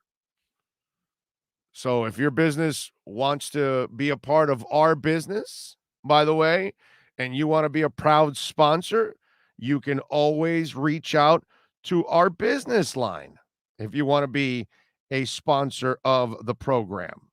It's pretty simple, folks. And that's only for sponsors, nothing else. You're not going to get any callbacks or anything. But if you do want to be a sponsor, okay, local, national, international, 786-754-4664. That's 786-754-4664 if your company wants to reach out to us and become a partner with us and help us grow this amazing platform, which we're continuing to add. And for those of you that don't know, by the way, speaking of continuing to add, starting in March, Anthony Chang from the Miami Herald will be joining us now. So you will have Heat reports every day of the week, twice with Anthony Chang, twice with Ira Winderman, and then you'll have the Inside the Paint show with Ira and Clay. How about that, ladies and gentlemen? Heat reports every day, Dolphin reports every day. We're not done, man. We're still getting started. There are way more elements that we're going to. This will be a 4+ hour show a day when it's all said and done. Okay. After we add every element that I want to add, we will have 4 hours plus of content every single day with the best insiders. You're not going to be able to find it anywhere else. So we're going to be able to do that every single day for all of you out there. But, again, you got to give Sean, myself, Al, Miguel, you got to give us some time, man. We're growing slowly but surely. We're trying. We're building this thing. But I appreciate it. Thank you all out there. All right.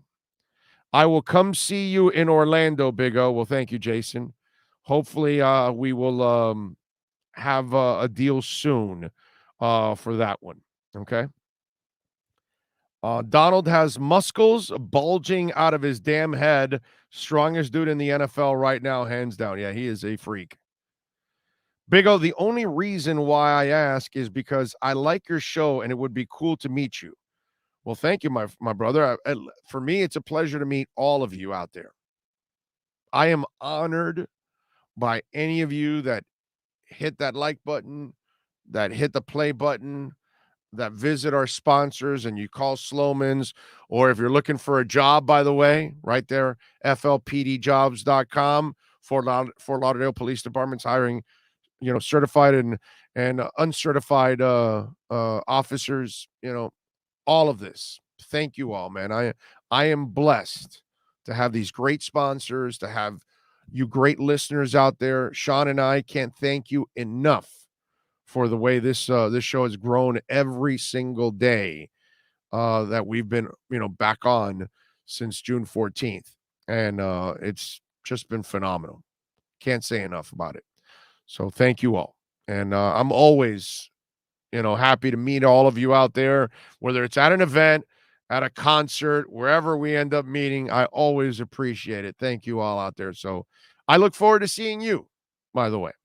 CRS Collectibles says, we are in Orlando too. Lunch on us. Well, what doesn't CRS Collectibles bring us out to do a show at CRS Collectibles? There you go.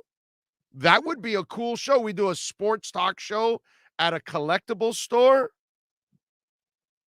By the way, if you guys do that, I will bring my some cards with me. Okay? All right? So, some pretty good cards, too. I got some good cards, baby. Let's see. We will send you a message later. Good idea. Well, there you go. About that. Sean and I can drive up there in Orlando. It's not a problem. Maybe we do 2 shows in Orlando. One at your place and one at the other place that reached out to us. How about that? You never know. See, that's the beauty. We're not tied down like some station, all that. Sean and I and Al and Miguel and Angie, by the way, we got to throw Angie in there too. We run this bitch, man. We make the decisions here, all of us. So if we want to travel, we travel. If we want to stay, we stay. So it's all up to you out there. So if any of the any sponsors out there want us to go on the road, we'll hit it, man. We got no problem with that. That'll be a lot of fun. Let's see, what else do we have? Big O, how much compensation should we get for Xavier Howard? I think you're going to get somewhere in the neighborhood of a second and a third, or a first and a third, something along those lines. I think you'll end up getting. I think so. Depending on the team, how high the pick is and all that kind of stuff. But I think you'll get at least a couple of picks for X. But there's no doubt you'll get at least a couple of picks. The Slowman's Shield mascot is called Alarmo. Leon Fresco is all over it. Well, we got to put an Alarmo on top of the house.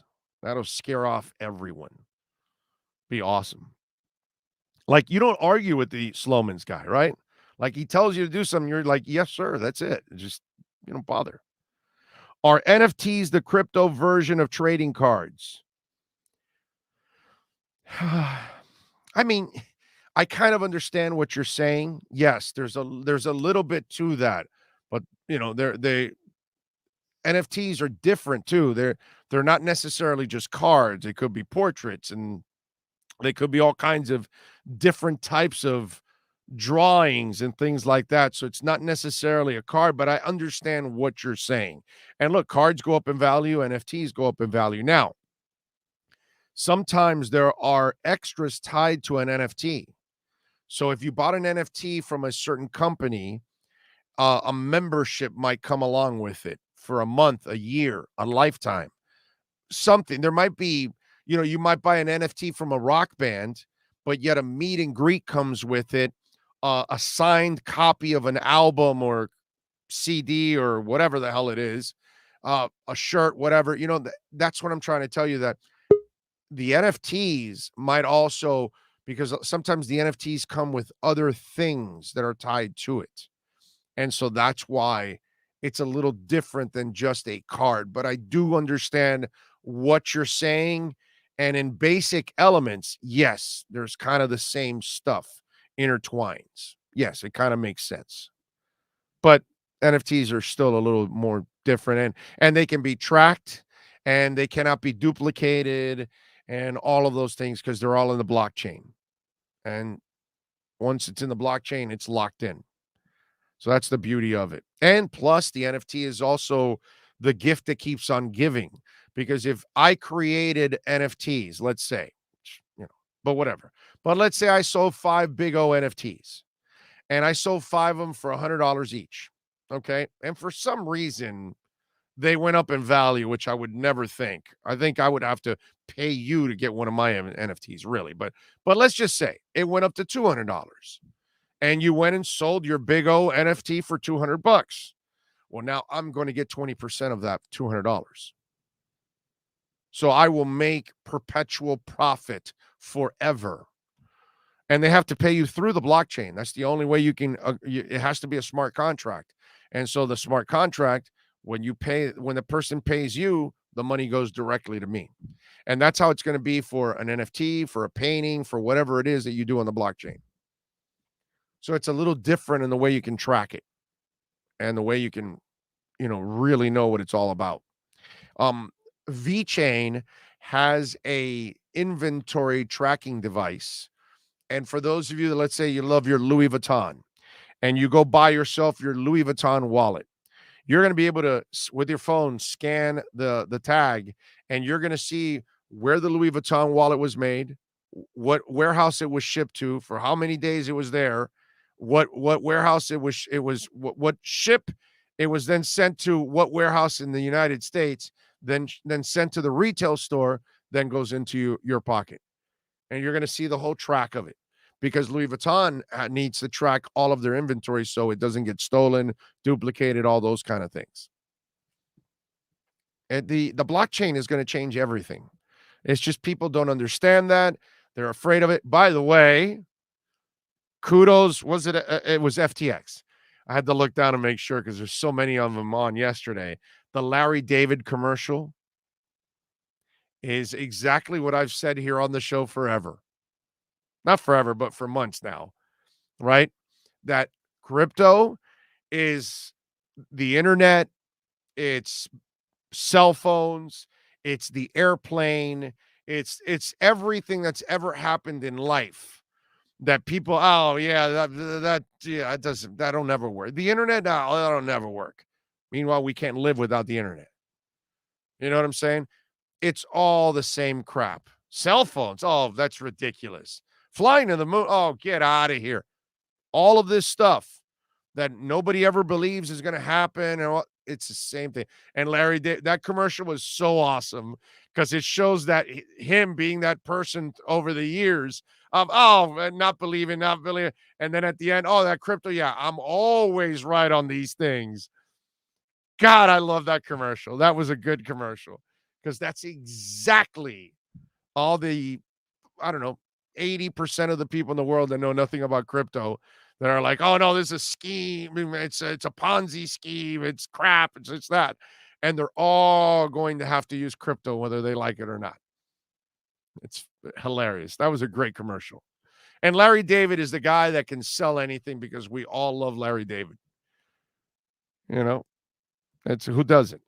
All right, let's take a very quick break and let's get ready. Let's talk a little Miami Dolphins football. We got some news over the weekend. Alan Poupart will join us with our Sports Grill Miami Dolphins report. Let's get ready to talk Dolphins football. It's the Sports Grill Miami Dolphins report with Sports Illustrated's Alan Poupart. With locations throughout South Florida, Sports Grill is the home of the special grilled wings. Check out our sponsored locations in Miami on Bird Road and 114th and in Miami Lakes in the Royal Oaks Plaza. Here's Miami Dolphins insider Alan Poupart. That is Alan Poupart. Yeah, no, you got to back up, bro. What the hell is that, bro? What the hell is that? Come on, we got to see the hat the whole time. There you go. There, see, there we go. There we go. You have a standard you have set. We got to live up to it now. You know, it's the way it is. All right, so the Dolphins have interviewed 3 different offensive coordinators. We know Mike McDaniel is going to call the plays. So this is a guy that's probably going to help design and probably be groomed, because that's what I kind of told people, that I think Mike's going to call, but I'm sure in a perfect world, you want to groom in a couple of years the guy that you want to take over so you can kind of become more of a full-time head coach. But your thoughts on what they've done so far, and do you see any of those kind of elements involved in it? Well, here's the thing is, I think what Mike McDaniel would want is maybe somebody the way he had it in San Francisco, where he was kind of like the running game guru and Kyle Shanahan was the passing game guru. Well, now maybe he wants a passing game guru to work alongside him and work in collaboration, the famous word, to develop the game plan every week, and maybe not necessarily give up the reins of doing the play calling and looking for a successor, because we look at Sean McVay, who's still doing it 5 years down the road, and obviously that's worked out pretty well for him. So that's what I mean is Shanahan gave those responsibilities to McDaniel last year. So I'm just saying, eventually I would imagine he wants to do what his mentor did with him at the same time. That's what I'm saying. I mean, it would be a few years down the line, you know, when something like that would happen. That's the only reason I brought it up. No, that's not clear, though, because I do understand you had a guest on who said that it was McDaniel who was calling the plays last year, and I talked to somebody who told me it was Shanahan calling the plays, and I know other people who are saying it's Shanahan who called the plays. So it's kind of nebulous. And again, I mean, we spent half a season wondering who was calling the plays for the Dolphins. So were those beat people that you talked to? Because she's a beat person. Yes. Jennifer Lee Chan is a beat person. She said they explained it to her, them. San Fran explained it, that he made all the calls to Shanahan, and then Shanahan relays the call to the quarterback. Of course, he can tweak stuff, but if you gave the guy the ability to make the play calls, I doubt you're going to be changing a lot of stuff. at this point. The guy was with them for 15 years. No, I understand. Like he earned that right last year. I understand that. But again, I'm looking also at the Rams model, and who knows? I mean, only McDaniel knows the answer of how long he wants to be calling plays. But I think more important than anything else, and based on what he told us and the way he's operated, is I think he wants to focus. Do me a favor. Ask him the next time you see him. Of course. Because now you can kind of – the first press conference was not for that shit. You can't do that now. But the next time you see him, hey, coach, by the way, were you making all the play calls last year to Shanahan, yes or no? And that's it. And I'm sure he'll clear up how it all was done, and he'll say it. That's what we need. No, correct. And he's from what I can gather, he might be cool enough to tell us, like in an informal session, not without like having the spotlight. You're not giving any secrets by saying that, anyways. You're not saying anything. No, and well, again, different coaches operate different ways, as we very well know down here, right? Am I right? I know where you're going. Yes. Okay. So, can't argue with that, dude. No, but he doesn't strike me as somebody who like. Yeah, every single thing is a national secret. Right. He's not that petty that he's worried so much about all that crap. No, you're right about that. I'm really happy for you guys. Really happy for you guys and really happy for me too, because as a fan now I get to read more in depth about our team now and players and things like that I think we're going to have a different atmosphere in that sense there. You know what I'm saying?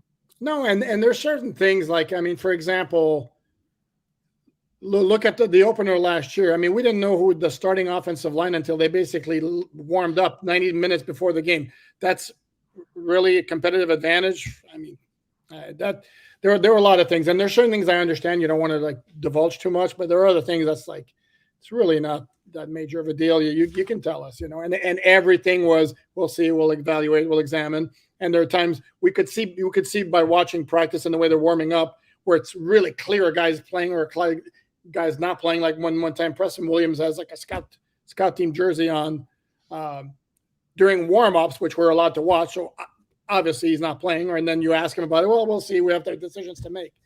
I mean, again, is it really the end of the world to let us know what's, you know? No. I mean, the whole offensive play calling stuff was just a joke. Like that was some kind of a secret that NFL teams are going to figure you out even more by knowing who's calling plays or not. Give me a break, dude. Okay. I mean, it just gets to a point where it's ridiculous. That's why I'm happy for you guys. And then we're going to benefit as readers. No, without question. Because, I mean, God. We're conduits between the team and the fans. And if they're not telling us anything, we have to dig for stuff. And we're basically, you know, it's not as you get an official word and the coach is actually telling you things that there's no reason he shouldn't be telling you. So going back to the question, yeah, the three guys they've talked to is Frank Smith, Charles London, Curtis Johnson.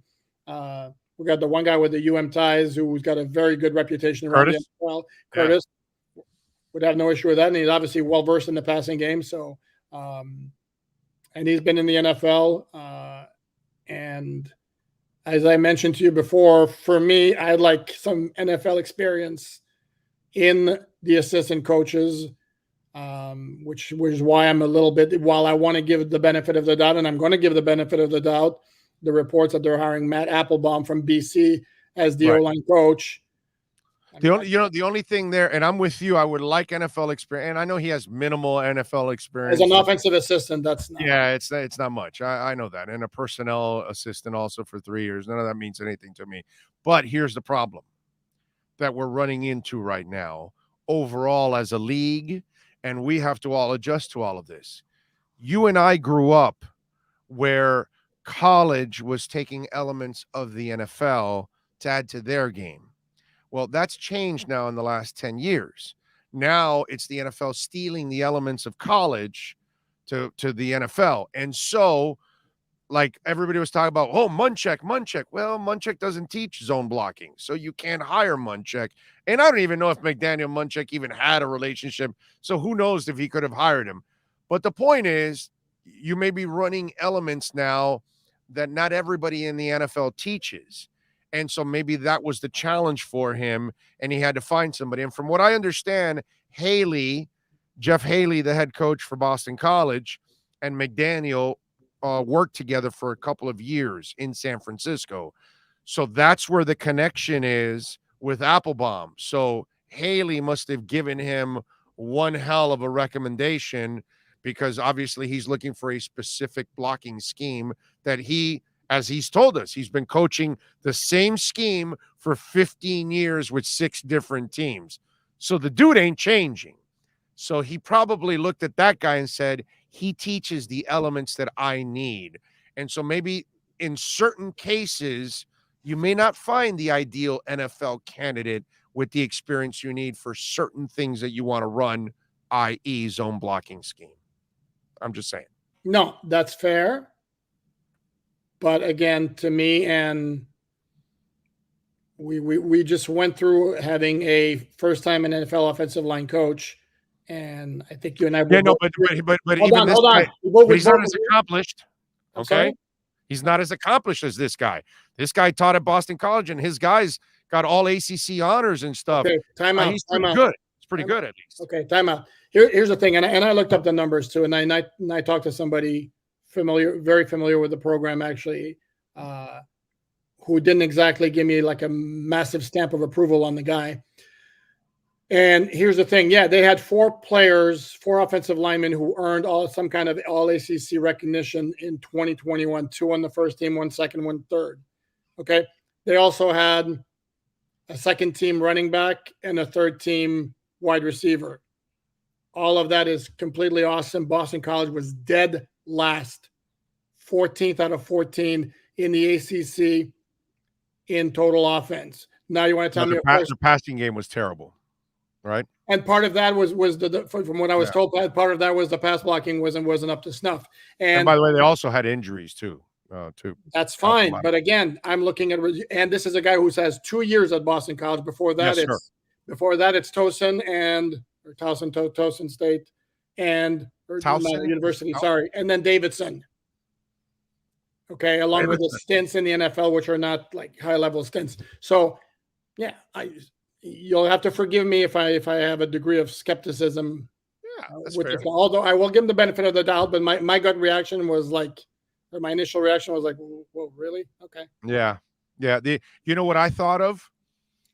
I thought of the word he said, relationships. He said this business is all about relationships. And then I go back, he must know this Haley guy.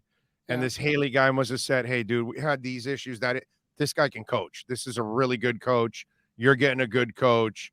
Don't pay attention to this, because coaches will tell each other the real crap that went on behind the scenes that you and I may not know. And hell, a lot of people didn't know what was going on behind the scenes with the Dolphins and the Flores mess and all that. So there must be something with McDaniel and Haley that Haley must have convinced him, like, no, this is a really good coach that's up and coming. You should take him.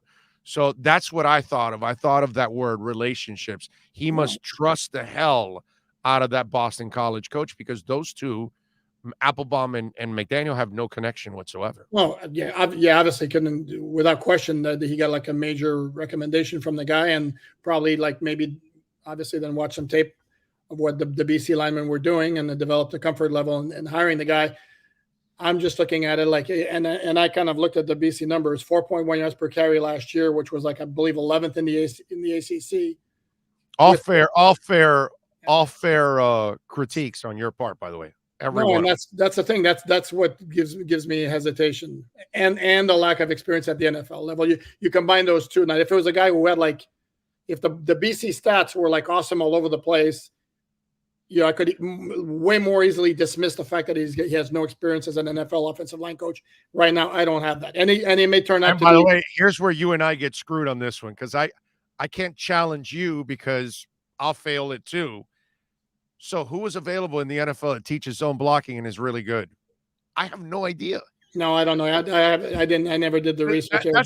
That's the only way you and I can argue this and say, well, they shouldn't have hired Matt Applebaum. They should have hired, and we don't know.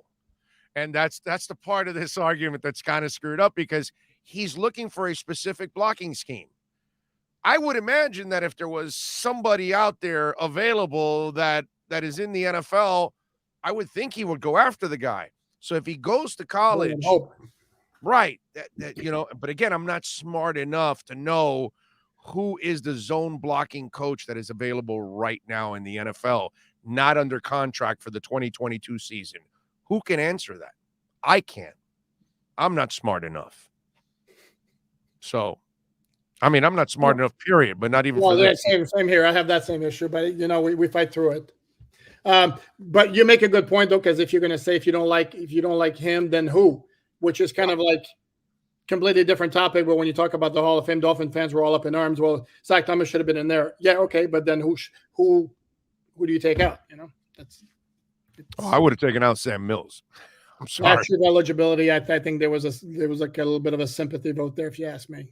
Yes, I agree with that. I agree with that. Compare the two, Zach's more deserving than Sam Mills. Yeah, his stats are better. Period. Yep. So I mean, and I like Sam Mills. I don't want to crap on the man's career. He had one hell of a career. Every human being should admire Sam Mills, because when people can't overcome adversity, go look at Sam Mills. And that's a perfect example of overcoming adversity and showing heart and character. I mean, you have to admire Sam Mills, but wow, man, I got to tell you, it just hurts not to see Zach in there, by the way. He'll get there. He'll get there. He just has to wait his time. And truth is, it's a process with very, very few exceptions. Most guys have to wait. By the way, Omar Kelly almost gave me a heart attack on Friday. He thinks Reggie Wayne is better than Andre Johnson. Let me test you now. I'm sorry if I don't know if you saw me roll my eyes real quickly. Not even close. Okay. Sorry. Right. I tried to explain to him that he played with Matt Schaub that Andre Johnson was probably one of the 10 greatest talents to play wide receiver ever in the NFL. Period. No, I don't care about stats or whatever. That physical talent and speed, I don't know how many guys have had that ever in the history of the NFL, bro. He just didn't play with a great quarterback. Never. Even who do you have outside of Schaub? I'm trying to remember because it was him most of his career, but he had that North Carolina kid that came in for 1 year that he filled in at quarterback. TJ Yates. Are you talking about Yates? Yes, yeah. Yates. Yeah. He had some really he had garbage, bro. Just straight up hot garbage he played with, man. No, Irving Fryer had a lot of that in his early years with Mark Wilson and crap like that in New England before he got to Miami. Like he had when he got Marino and then went back to Philly. Those were his best years with his best quarterbacks. But before that, he had a Hall of Fame career with garbage at quarterback, dude. He was one of those guys. And I'm not even sure it's close. To me, it's crystal clear Andre Johnson was better. And you put, and again, that's always the problem when you're looking at Hall of Fame candidates at wide receiver, like who they played for. And we have that here with the Dolphins, like Mark Layton and Duper. Don't tell me they didn't benefit from playing with Marino, because they did. They did. And Reggie Wayne benefited greatly from playing with Peyton Manning. There's no two ways about it. Now I think Marvin Harrison is better than Reggie Wayne. I like Reggie Wayne and I like the U. So this is not a U shot. But I think you put Reggie Wayne with mediocre quarterbacks, I don't think his numbers anywhere near what they are. And I don't know that he ever qualifies as special or that he's sniffing the Hall of Fame, where Andre Johnson would have been a stud no matter where he played. Reggie was a hell of a talent and one of the better route runners ever, and so precise that's what made him a really good receiver, man, overall. So yeah, no, Reggie for me is a beast, but man, Andre Johnson was special, man, like special, like a freak. That's what I say, freakish ability. Yeah, bro. He's the Randy Moss types. He's the DeAndre Hopkins types. He's just one of those kind of guys that is just next level, bro. Very few people are like that. All right, what are you working on Sports Illustrated so folks can check you out, my friend? Yeah, I think that's about time to start looking ahead a little bit, assessing where the Dolphins stand at every position and looking what's in the future. Ryan Jensen, write it in. Sign Ryan Jensen. There'll be an exodus right now from Tampa now that Brady's gone. Although is he gone though? Is he ever gone? Will he ever be gone? I don't know, but the problem is you have to make a decision within a couple of weeks, Bubba, because free agency is coming and people want to get paid. But what was June 1st is when they have to kind of classify whether they're going to release him, put him on reserve retired. But he's done with the Bucks anyway. So, but by then your exodus had happened already. He's not coming back because you're going to lose a whole bunch of people. Personally, I would sign Jensen and Alex Kappa. That's just me, but whatever. But that's what I want to see in your articles. Go get Ryan Jensen at center. Tua needs an exceptional center. It's funny you should mention that because I did a mailbag this weekend, and one of the questions was, okay, you're the Finns. Who's the first free agent you call on March 14th when you can start talking with them? And I mentioned either Orlando Brown Jr. or Ryan Jensen. Ryan Jensen. Orlando Brown's not going anywhere. No, they're not. There's also a report. Dude, they traded for him. They're tagging his ass. Correct. That's why he's not going anywhere. But there's a report this weekend that the Bucks are going to swing for the fences for a new quarterback to replace Brady because they have they still have a nucleus of a team that can make it. So they're trading for Aaron Rodgers or Russell Wilson? That's what the suggestion was, or Deshaun Watson. That's what the implication was. Ooh, wow. I don't know. Do they have the ammo to trade for Watson? The ammo, dude, you can make the ammo. The other two guys are older, so you're not going to have to give up as much for the older guys. But the younger guy, those people in Houston are going to ask for the world. No question. For that guy. But if you're the Bucks, though, your window may not be infinite. So maybe you go for a Wilson or Rodgers just to maximize that short window you have. And you brought up something very interesting. You said window. Mm-hmm. Just reminded me of something. You just talked about the Brady thing by June 1st. They're not going to find out about the Watson stuff by free agency. So if that clears up later on in the spring or summer, right around June 1st, then that's when Tampa, they lost all these people. They're going to have cap space, all that. That's when they can probably make that move because very few teams at that point are going to have the cap space because they had already committed money in free agency and the draft and all of that. And by June, they won't have that cap space. Tampa, if they are decimated and lose Brady, they might be able to do it because he might be then, I don't know if cleared or whatever, or gone through whatever the case is. His legal situation will be right. Because I don't believe it's going to be done by free agency, his legal situation at all. I don't think so. There's been buzz that it could be in the next few weeks something is gonna move. But I would still maintain that if you're the Bucks, that one of the other two guys makes more sense because you want to trade fewer assets and you don't need a quarterback for 5-10 years because, again, that team's going to have to be dealt with and may be disassembled turned over pretty soon. Right. I agree with you. It makes total sense to go after the other two guys for the short-term hit and not a long-term pain also at the same time with the trades. I'm with you there.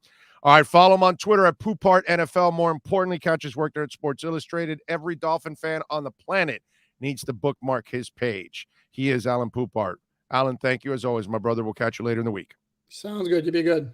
You got it. There you go. Love it. Alan Poupart and our Sports Grill Miami Dolphins report. This has been the Sports Grill Miami Dolphins Insider Report with Alan Poupart, exclusively on the Big O Radio Show. Make sure you subscribe to the podcast and never miss a report. Search Big O Radio Show on most platforms. Visit Sports Grill in our sponsored locations in Miami on Bird Road and 114th and in Miami Lakes in the Royal Oaks Plaza. Funny, I love this about crypto. Mob Rule. I got your question there, and I'm about to get a Ginsu knife and slice apart all your deal with the question because I find it hilarious. I find it very close-minded, your question, because you really aren't objective about it. And you're not really looking at the other side. And I'll explain to you. And so he asked me this. He goes, "How does crypto work when the electric grid goes down indefinitely? Just curious." So, Mob Rule, let me ask you something. Is all your money in a mattress? You ever gone to McDonald's and or somewhere and their electricity's done, where are you going to get your money from, your ATM or the bank? They're not going to be able to give you your money either. You're not going to be able to run your credit cards if the electric grid goes down. It's the same crap. You know, people say, well, no, if crypto, it can be used for illegal purposes. You mean like money has been used for illegal purposes forever? You mean like gold has been used for illegal purposes for hundreds and thousands of years? You mean like human trafficking has been used illegally for hundreds and thousands of years? It's like, you know, some people think like crypto is the only thing that's going to be used evil. Meanwhile, money's been used evil in every way possible. They just got a hack that was, I think it was, what is it, like $3 million or $13 million, like 8 years ago. It's now, the crypto is now worth 3.6 billion because it was Bitcoin, like 2.6 million of it turned into billions. And they just tracked all that money down. Do you know how they tracked it all down? It's on the blockchain. You can't hide it. It's public. How about the money? You can hide it. You can bury it. You can move it around. You can put it in safety deposit boxes. If you want, you can wash it. Can't do that in crypto. They steal money from you 8 years ago, regular money, and you'll never find it, baby. You steal crypto, it's all numbered.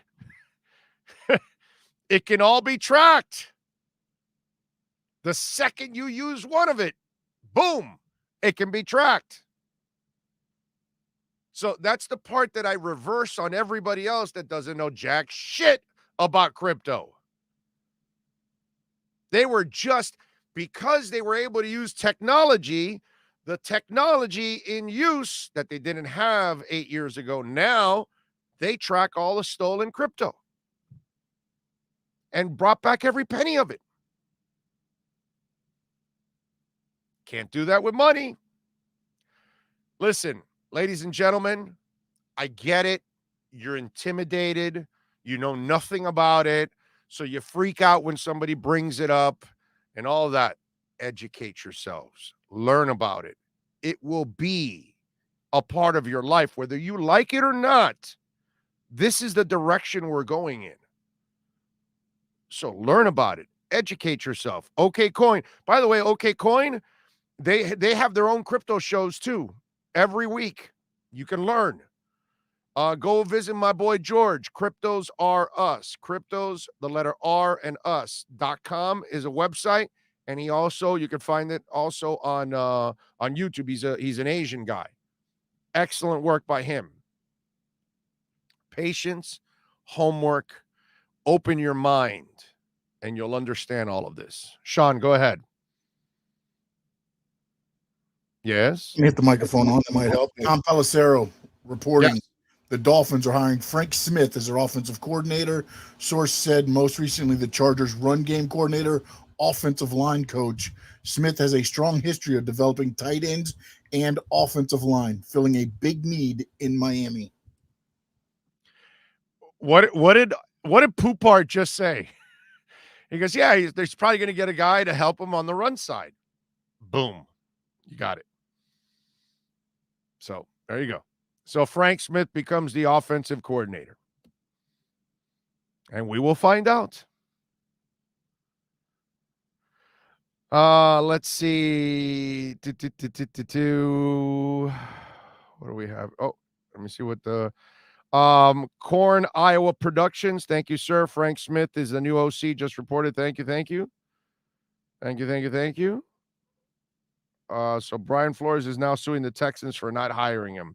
Still think this jerk is concerned about equality or outcome for black coaches. That he and his lawyers they're lost, dude. They're lost.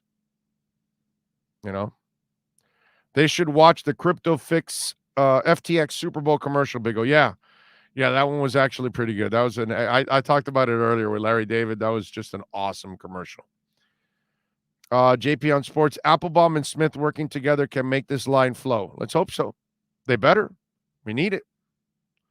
Pat in Asheville says crypto ledgers are stored on computers all over the world. If the whole world gets a corona mass injection, then worry. Yeah, no, but if you have it, no, what you do is if you have it on a Nano X, Pat, you have it on cold storage. You don't have it on your computer. You don't put it on your hard drive. You put it on your Nano X, on your mobile hard drive. Excuse me. And so it's really not on your hard drive, and you're able at least to always have it with you. And you can always control all your crypto. So in that sense, it becomes an advantage for you. But listen, in the end, if the electric grid goes down in the entire world, we're all done, dude. Give me a break. Everything runs on electricity. That's not just a crypto thing. That's the entire world. You're not going to be able to run trains and subways and all kinds of stuff because they're running all on computers. And I don't think that's ever really going to happen where the entire grid goes down. And by the way, crypto is powered by computers all over the world. So it's not just one computer in one city in one town that if it goes down there, it affects everything. Okay? There are thousands that are powering it.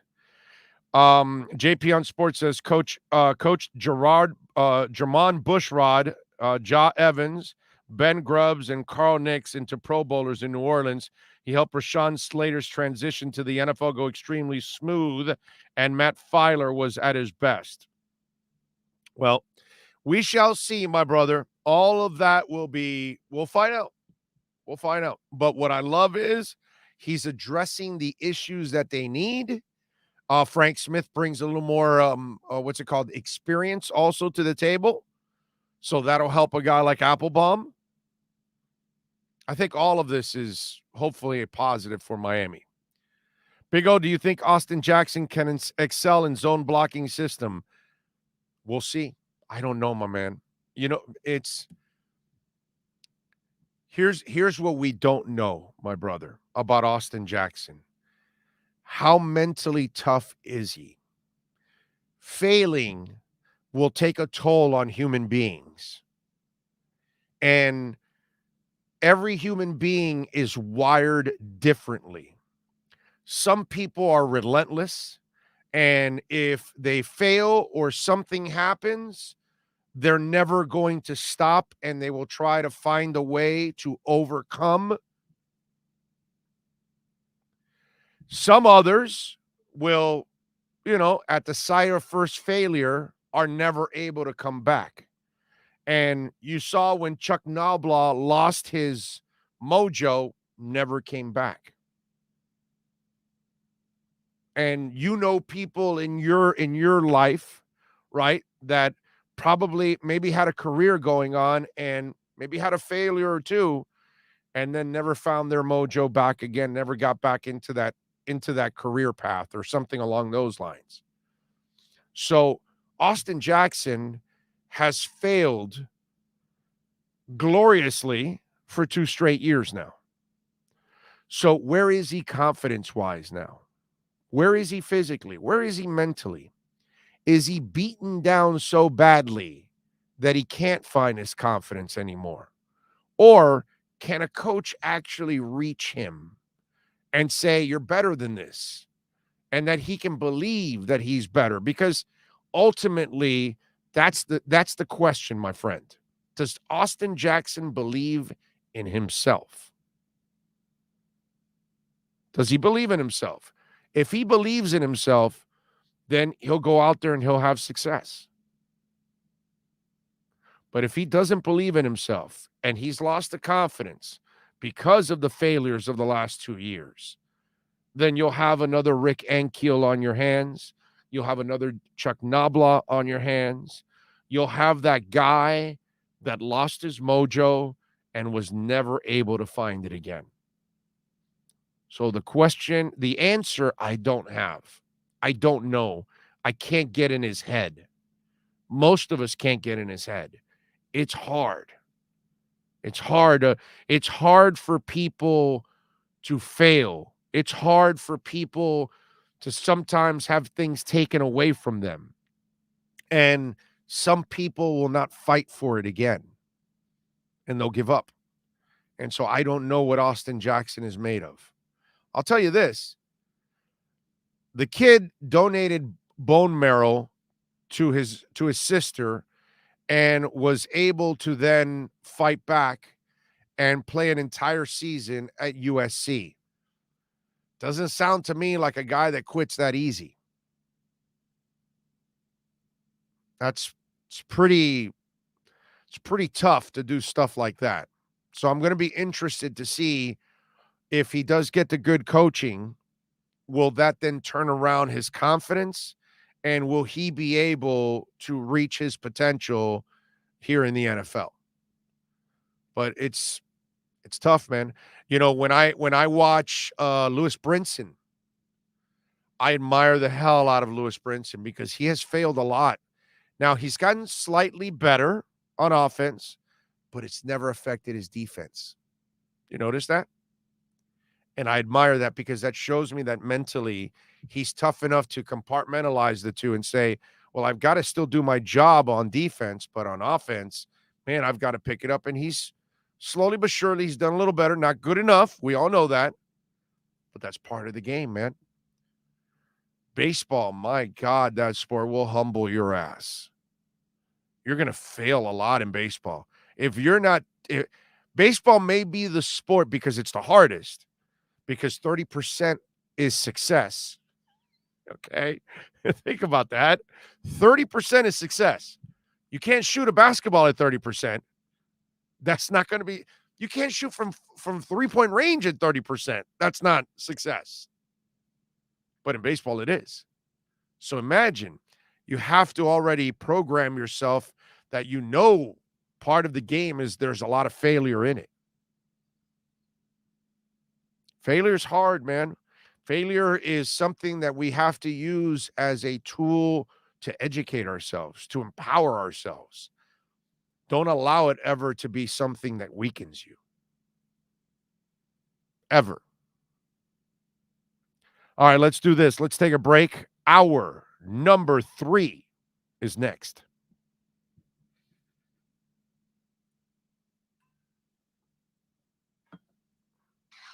Oh, wait a minute. I don't think I see my man Sean there. Hard to take a break if nobody's there. For over 16 years, EJDconstruction.com has provided South Florida residents quality craftsmanship, accurate project management, and exceptional service. That's why EJDconstruction.com is an A-rated member of Angie's List and the Better Business Bureau. When you're looking for the right custom home builder for additions or home remodeling, please call my friend Eric at 305-433-4843. That's 305-433-4843 for EJDconstruction.com. When you need your warehouse looking good while staying efficient, there's only one place to find the finest racks in the business. Pallet Rack City in Hialeah. 305-424-8547. That's 305-424-8547. Pallet Rack City is the company you need when you want your warehouse sporting the finest racks in the business. After all, who doesn't love a great rack? Pallet Rack City. 305-424-8547. That's 305-424-8547. For over 25 years, South Floridians have counted on Tommy B. Butts Jr. Enterprises for their roofing needs. In South Florida, we battle the sweltering heat, rain, winds, and all kinds of tropical storms. That's why when it comes to protecting your family, home, or business, call Tommy B. Butts Jr. Enterprises.com. 954-735-9826 or 954-394-1411 and ask to speak to Tommy, the owner. They specialize in all kinds of roofs. All work fully guaranteed with the customer's complete satisfaction. A-plus rated member of the Better Business Bureau. Licensed and insured. There's no buts about it. When your roof needs repair or replacement, go to TommyBButtsJrEnterprises.com. a certified white mean contractor.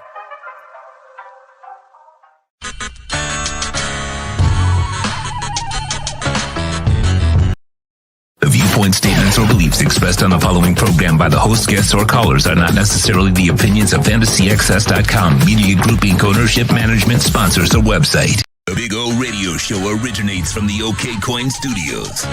Invest a little time and save big. Just set the recurring buy and pay, 0 transaction fee after your first purchase. The Big O Radio Show is mastered by executive producer Sean Stanley from the OK Coin Studios. When it comes to South Florida sports teams, very few in the media have witnessed, lived, and covered it like the Big O. Let's start the program dedicated to your favorite South Florida teams with a passion that's unmatched. The Big O Radio Show is on. Here's the Big O. Numero 3 here on the program. Marcel Louis Jacques will be joining us in a couple of minutes, of course. Do want to remind you, Nature Bee is a proud sponsor of the program. We love Nature Bee. We take those 2 golden capsules every single day. I feel the power of pollen every day of my life right there, baby. And you can get that 3-month supply right now, all right? And not only will it boost your immune system, which is my favorite thing. That's why I rarely ever have a cold. You're going to get more energy. Why? Because there's 27 vitamins and amino acids, 28 minerals, powerful antioxidants, not made in some lab somewhere. No, this is from Clean Green, New Zealand. It comes from straight from Mother Nature right to your body and your immune system. And the beauty, because it's all natural, it's great for the kids, it's great for adults, and Lord knows our kids need it, man. They're hanging around with 200 other punky kids all day long, and they're all sniffling and sneezing and all kinds of stuff, and then they bring the big nasties home. So in a virus-filled world, you want to have a little Nature Bee right there in your 6-shooter, baby. Get 2 golden capsules every single day. Boost that immune system. The energy will flow all day long. 2, 3, 4 o'clock when you start running out of gas, that Nature Bee will keep you powered through. That's why I've got all this energy to do everything that I do. But I love boosting my immune system, man. Your skin, your nails are going to grow stronger and faster. Your hair is going to grow stronger and faster. It's amazing, man. naturebee.com is the website. The link is right below here on our YouTube page. And, of course, tell them that Big O sent you. Use my code Big O for free shipping on the 90-day supply, not the 30-day supply, the 90-day supply. You will get free shipping at naturebee.com. All right. There we go. What else do we have going on here on the program? By the way, the Heat, they are off tonight. Saturday, they beat the Nets 115-111. Tuesday, they will take on Dallas at 7:30, and the Panthers, thank the Lord, the Panthers are finally back in action on Wednesday night, man, after being off for the last couple of weeks. They will visit the Hurricanes. Remember, the Panthers have a lot of road games, and this is one they need badly. The Hurricanes are one of those teams that at this point, they already pissed me off, the Carolina Hurricanes, because I'm kind of tired of the Panthers losing to them. Now, I think they've beat them the last 2 times I believe they've played them. They need to start handling business here against the Hurricanes, okay? So PNC Arena on Wednesday night, and it's on TNT. How about that? So you got that going on. What else do we have? Van Jefferson. So yesterday, the young man wins the Super Bowl, and his wife goes into labor. And then he wins the Super Bowl, rushes out to the hospital, and his wife has their second child, a baby boy. Congratulations to Van Jefferson, man, and the family. That's a wife right there, huh? That is a woman and a half right there. She goes to the game to stand by her man. She's hoping that she doesn't give birth, but she ends up going into labor in the middle of the game. They don't tell him. They wait till the end of the game, and then he can take off and go be with the family and be there for the birth of his child, which was awesome. Good for Van Jefferson. That's a hell of a 1-2 punch. And you're a kid, and you're born on the night that my dad won the Super Bowl. How cool is that? That's going to be the baddest ass story for one kid, right? Oh, I was born on this day. Yeah, I was born on this day. Oh, I was born on Super Bowl Sunday. My dad won the Super Bowl, and then I was born. And people are going to go, whoa. I mean, sports fans, right? That's cool. Not only were you born on the day of the Super Bowl, you were born on the day of the Super Bowl when your dad wins the Super Bowl. I mean, it doesn't get any better than that. And for Van Jefferson, are you kidding me? That's awesome. He gets a Super Bowl trophy and the birth of his second child, and it's the son because he has a daughter is on the first go around. Not for nothing, ladies out there. I'm just saying the father-son football thing, it's just a thing. Okay? I know I experienced it with my dad. Football, baseball, and boxing. Those are the three we bonded. He wanted nothing to do with basketball or hockey. I would watch my Sixers or my Flyers because back then we didn't have them here. The Marlins and the Panthers didn't exist in those days when I was a kid. So I was a Flyers and a Sixers fan. And so I was a Flyers, Sixers, and Phillies fan. For those of you that don't know, my born and raised here, all I had were the Dolphins, the Canes, and the Strikers. That's it. So I had to pick a baseball team, I had to pick a basketball team, and I had to pick a hockey team. I picked them all in Philadelphia. So I can't show it to you, but there's a 6-foot Dr. J poster to my left right here. That's my favorite player of all time, the Doc. So there you go. That's my story, and I'm sticking to it. But that would be pretty cool to have, be born on the day of the Super Bowl when your dad wins it. That's pretty freaking cool. Can you imagine if Van loses it, he's got to be happy and then kind of pissed, right? That would have been kind of twisted. Like, honey, aren't you happy? Yeah, I'm happy. Damn it, we lost the game, That's got to be kind of a twist. But this way, it's a blessing on all ways. You won the game, you win the Super Bowl, and your son is born healthy also. Very, very, very important. Very important blessing.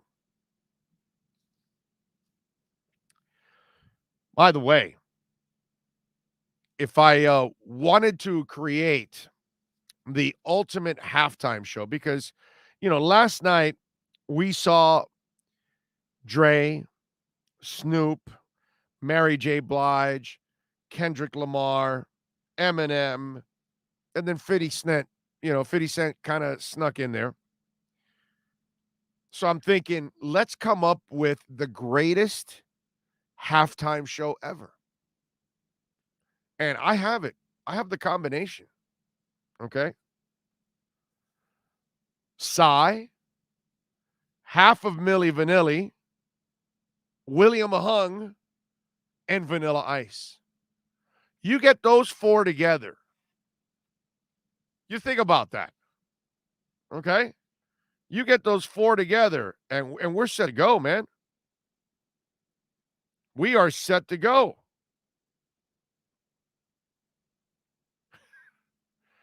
I mean, come on, man. Think about it. A little William Hung. She bang, she bang. You got Psy doing a little, Gangnam style. You got half of Milli Vanilli not really singing. And then you throw in Vanilla Ice.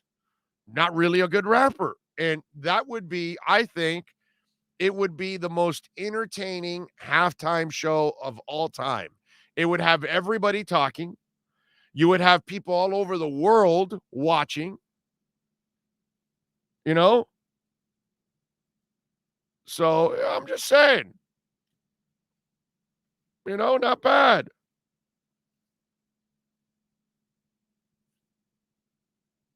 So I you know what? I think Psy alone, a little Gangnam Style, and William Hung alone, I think those two guys could carry the entire thing. You just have Milli Vanilli and Vanilla Ice just kind of like complimenting them a little bit. That's it. I think it would be the greatest halftime show of all time right there. They'll sell records and CDs and films, and they'll do stories about this thing forever. That's the foursome that would really rock the world, and everybody would watch. Just for the train wreck purposes of it, everybody would watch. James Brown, best halftime ever. No. I'll go Prince. Prince is my favorite halftime show. And Whitney Houston, of course, the greatest national anthem ever. There. That's, if you want me to, I love the Kiss one. I saw it here in Miami. It was the Denver Super Bowl with John Elway. I love the U2 one. I thought that was great. The one last night was an all-time banger. Love that one last night. What else? There's been several, but Prince would probably be my favorite halftime show out of all of them. Let's see. I think Boomers had an aneurysm with the halftime show. The Motown one in 98 wasn't bad. I'm still going Prince. Scorpions, Ozzy, Rush, Metallica, Whiskey once for halftime. See, but now you're being serious. I wasn't being serious at all, bro. I want to have some fun. Can you imagine if William Hung and Psy are leading the way in a halftime Super Bowl show? I mean, come on. That would make a lot of headlines right there. You forgot about Billy Ray Cyrus. Yeah, but he just had a little success with that Old Town song. I can't believe that people actually care about halftime show. Don't get it. Yeah, Michael, it's just some fun. It's entertainment, man. Hey, hell, there have been times where the halftime show's been the highlight of the Super Bowl. Okay? There have been some Super Bowl games that were hard to watch, and the halftime show might have been the best thing. Back in the day, the commercials used to be also a highlight, too. That's changed because yesterday there were a couple good ones, but not enough of them. By the way, I really enjoyed the LeBron one where he's talking to the younger version of him, and we're going to the show and all that stuff. I thought that was pretty cool.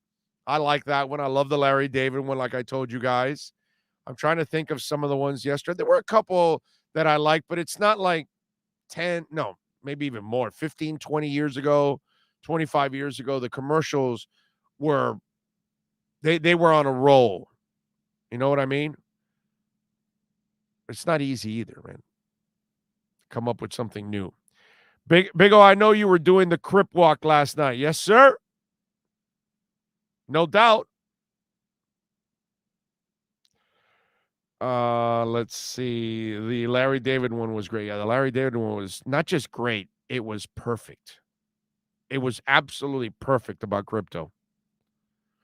Pat in Nashville says there were only 2 or 3 good commercials last night. Yeah, I think so. About 3, maybe 4. I'm trying to think of them, but yeah. Because I mentioned 3 of them that I like. Maybe there's another one I'm missing. But yeah, there weren't a lot. I'm with you there. Big O, do you miss out on the Broad Street Bullies in Philly? No, that's my guys. 70s and 80s.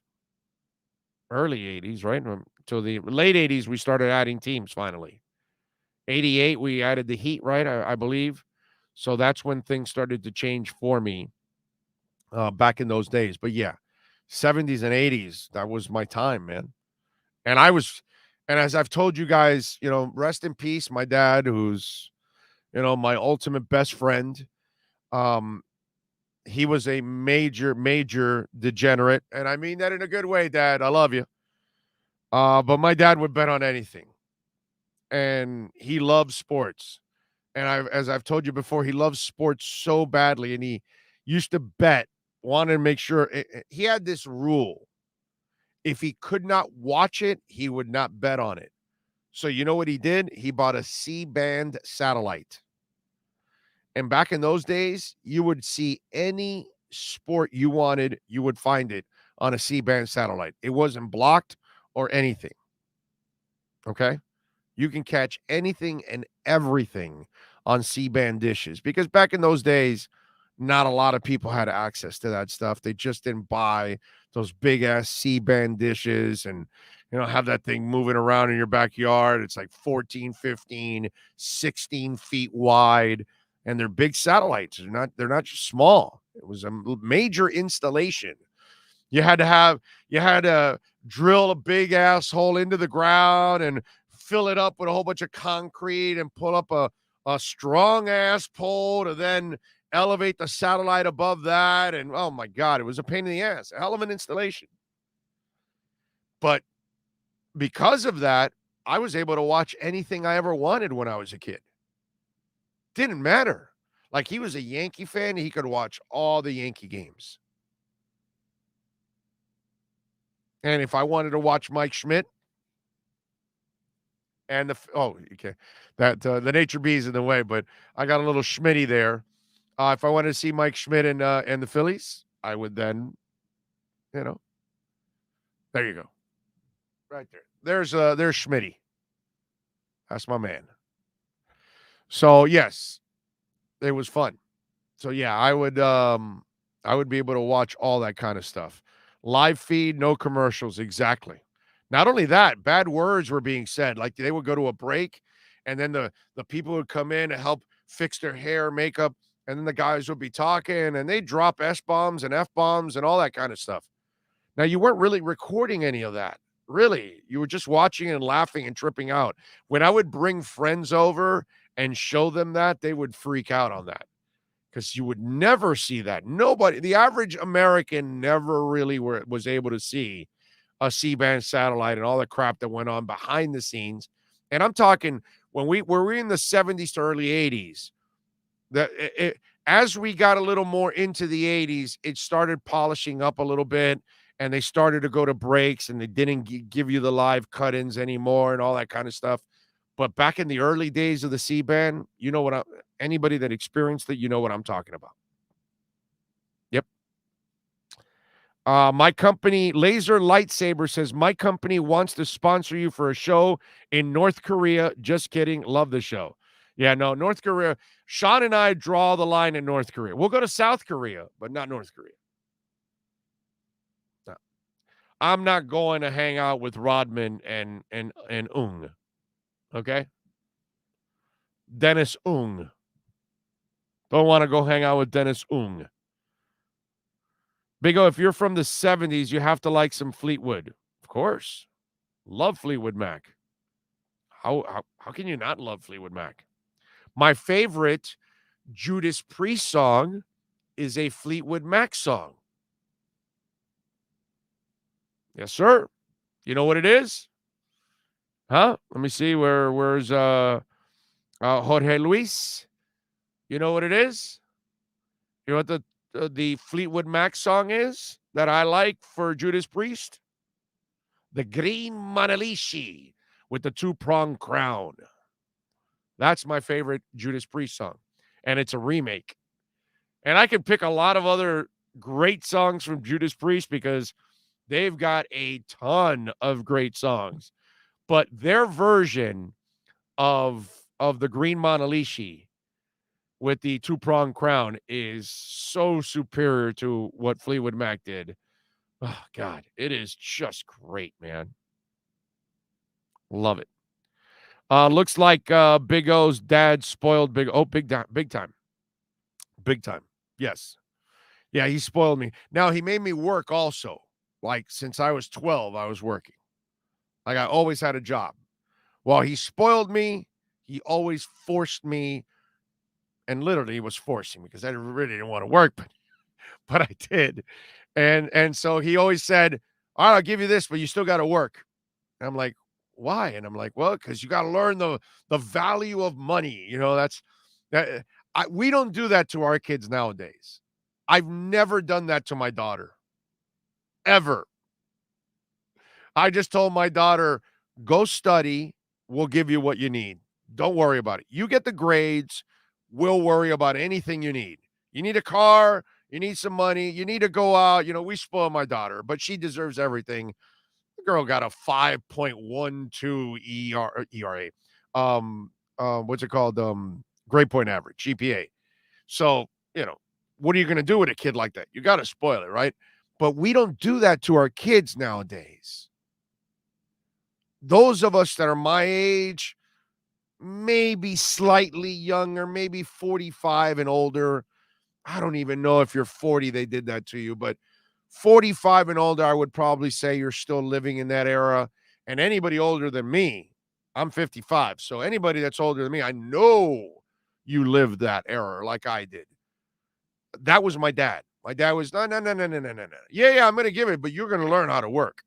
You're going to learn so you can see what they pay you after you put in 20, 30, 40, 50 hours. He wanted to see what I got me. He wanted me to watch what I had to do all week long for that check. So, I'm sure a ton of you had the same experience as I did. So there's nothing new to that. Now, I did not deserve to get spoiled, by the way. That's where my dad screwed up because I was a party animal. Okay, so I didn't really get the grades. Unlike my daughter, who's sensational, I did not. But I was always working, that's for sure. John R. says, my daughter worked since she was 16, and she's now a specialist in the U.S. Army stationed in Hawaii. Nice, John. Nice. Very good. Shout out to old school dads. Yeah. Oh, you worked at the Orange Bowl? Never worked at the Orange Bowl. Snuck into the Orange Bowl a lot. You'd roll up $2, $3, $4. And there were no cameras back in the 70s. And so, you'd roll up $3, $4, which back then that was, quite a bit of money for a kid. I had to sell a few mangoes to get $3 or $4, dude. I had to go, I would bike ride all over town. I'm sure some of you did it. Like Marcel can't relate to this coming up, but Sean probably could. We'd bike ride, we'd pick up bottles, Pepsi, Coke, whatever, and then we'd take it to the supermarket. We get 5 cents for each bottle. And you buy your baseball cards like that. You hit the ice cream truck, all that stuff, baby. Hells to the yeah. So I had to sell my share of mangoes and avocados and stuff like that. I had three mango trees in my house, an avocado tree, and I had about 16 banana trees. And they were the small bananas. So we could never eat all that stuff. We'd have a little bit in the house, and then I'd gather everything else and I'd go sell it at the supermarkets, the Cuban supermarkets locally, La Virgen Milagrosa, the different ones that I had in Little Havana. And I would sell them the fruits.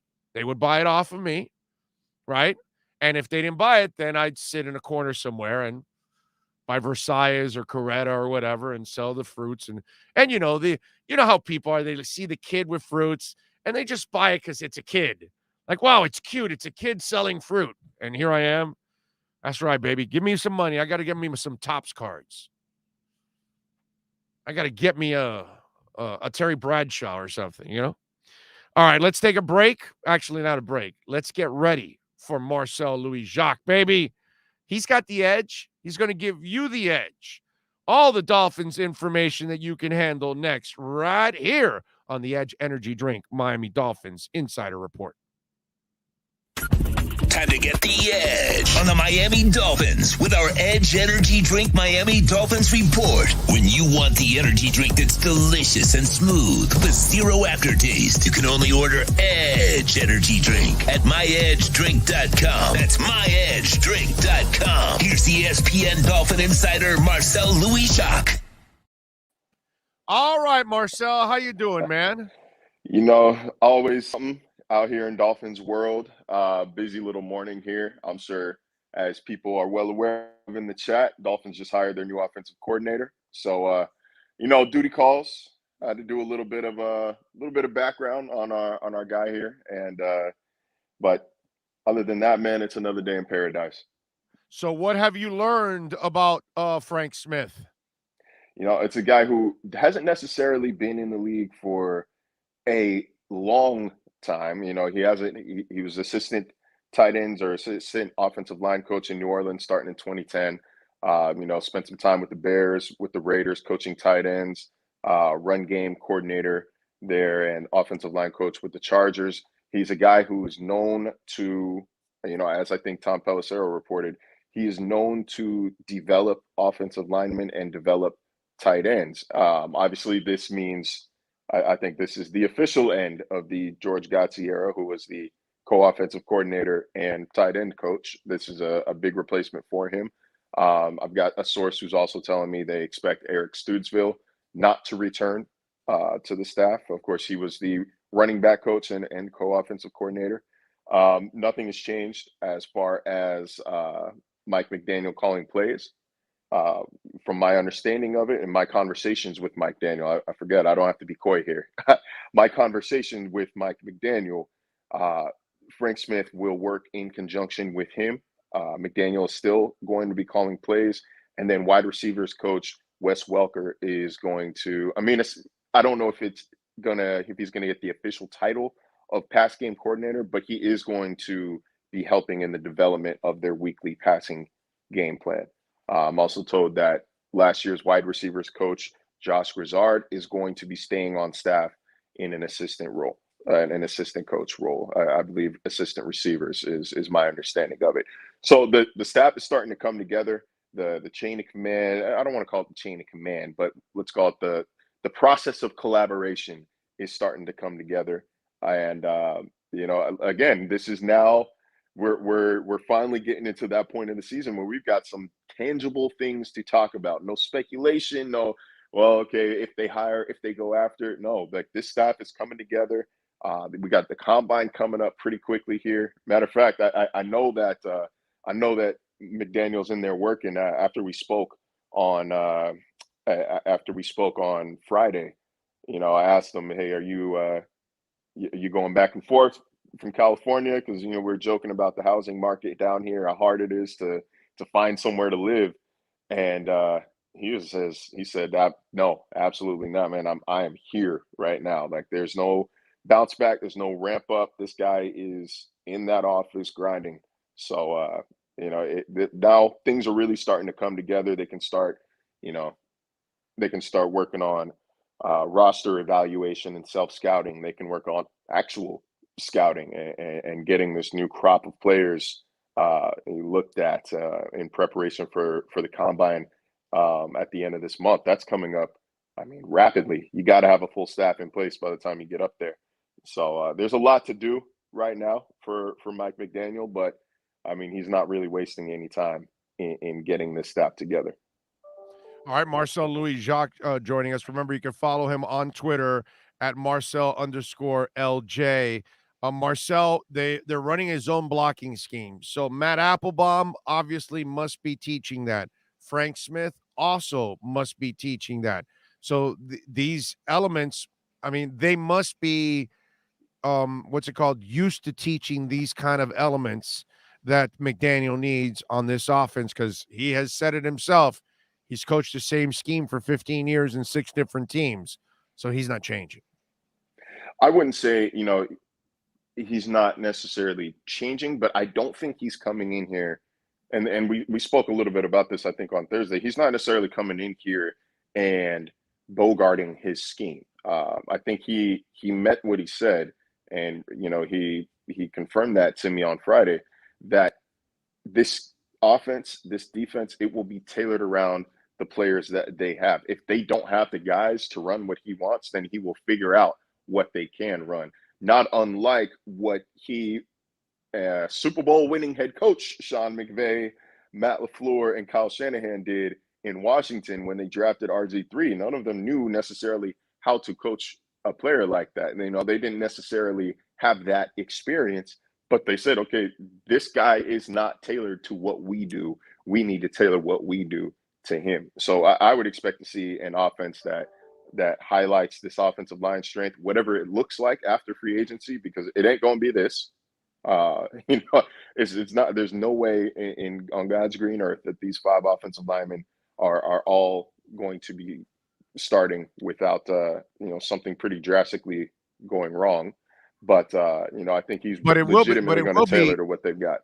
But the scheme, the blocking scheme is going to be what it is. They're not going to go man on man all of a sudden. This is what because that's what the running game goes behind with that kind of scheme. So he is going to, I understand what you're saying, because he talked about it, that you've got to tailor your offense to the talent that you have.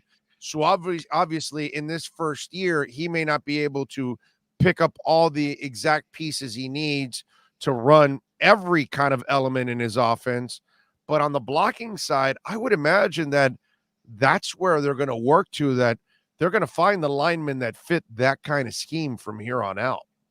Yeah, I mean, that's the strength of the Mike McDaniel run game. That's what makes San Francisco's run fits look so exciting last year. When you see Deebo Samuel in space, when you see Elijah Mitchell in space, you're also seeing creative blocking downfield. You're seeing him manufacture areas for his ball carriers, for his playmakers to run, and then trusting them to get the job done after that. So that's what makes Jalen Waddle's 2022 season so enticing. And from a fantasy standpoint, especially, I think he's going to be one of the. I mean, he might be overdrafted. People might look at him as the next Deebo, but I think his production is going to skyrocket in year 2, based on what McDaniel's been telling us. Yeah, I would agree with that. Nothing like Deebo, because he's not. They're completely 2 different players. He can't do anything that Deebo does, because Deebo's a physical guy. I mean, Deebo searches out for contact. That's not really what I want from certain guys on this team. But there's no doubt that Waddle, what I think this scheme will do is and the play design, which I think the play design was pretty much dog crap this year. I think the play design is really everything. And I think you're going to see Waddle getting bigger plays in this offense, bigger lanes to create plays out there, because of the way things hopefully will be designed. And hopefully, as we see with other offenses, if the running game's a threat, then that changes the dynamics of everything that you do on defense. Agreed. And we'll see how they attack the running back position. I wrote a couple weeks ago that Duke Johnson should get that first, he should get the first look. He did enough at the end of the season to prove that maybe he was typecast as a 3rd down back earlier in his career. That he's got the moxie to be a 3-down back. I don't think that he was good enough to stop them from drafting a guy on day 2 if there is a day 2 talent available. I don't want them reaching for somebody just to say that they took a running back. But if a Kenneth Walker or Brisset Hall, these kind of guys, maybe even Isaiah Spiller, although I would prefer somebody who's got a little more wiggle than Spiller. But I'm very early on in my draft prep. Now that the season is over, we can really dive into that. But I don't think it should stop them from adding talent at that position. I think I saw Bleacher Report say something about Leonard Fournette coming in. I take Bleacher Report stuff with a grain of salt. It's not necessarily something that's being really reported. It's just all speculation. But I think that an influx of talent would probably be helpful there, because as currently constructed, the line, everybody wants to blame the offensive line for their run game issues. The offensive line was the 9th best run blocking unit in the NFL last year. It wasn't necessarily all the line's fault. At some point, you've got to make somebody miss. You've got to break a tackle. You've got to be able to hit a hole. And the Dolphins running backs didn't necessarily excel in that area. I think there's a lot of issues there, a lot of layers to those problems. One, for the linemen, I think some of them struggled. And, we were just talking about this a little while ago with Austin Jackson. Like, when players lose confidence, you wonder, can they get it back? And I think that's the problem with a lot of the guys on this team on offense, on the O-line and the running backs. Because you think about it, you keep running into a line with no holes, it gets frustrating for running backs. for linemen, you keep failing at whatever pass protection or run protection or whatever, it gnaws at you, it eats at you. And the fact that they did not have, team success, that's going to be interesting to see the reconstruction mentally of some of these players on offense because of all the things that they've gone through over the last 2 years. Duke and Lindsey come in, they didn't have to carry that burden.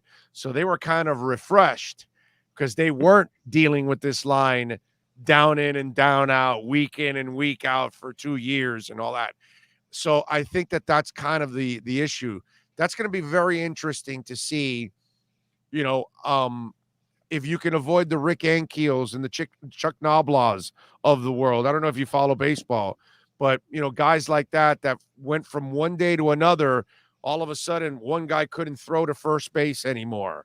And you're like, what the hell is wrong with you? And, they call it the yips or whatever. And so you wonder if there were some of the yips going on with these O linemen and the running backs too, because there's no way either party had confidence in the other, confidence in the coaching staff to get anything done. So it's hard to have the proper synergy that you would like emotionally and physically between those groups.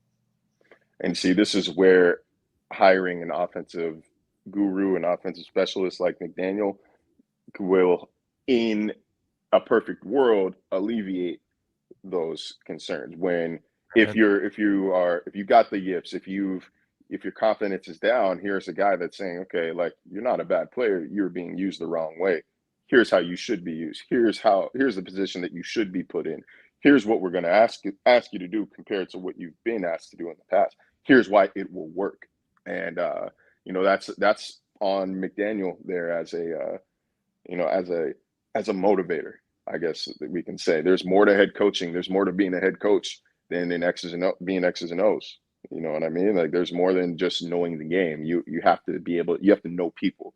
And, by all accounts, by everything that I'm told, everything that I've heard, and from just a literal one-on-one time with the guy for 30, 40 minutes, I think he's more of a people person than he gets credit for.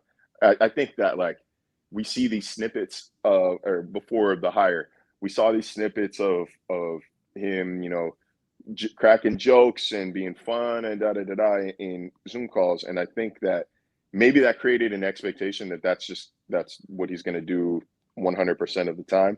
And, that's not necessarily, I don't know if that's necessarily the person he is. I don't know if he's just going to be. Well, I think he also has to get to know you guys too. Like, that was an introductory one.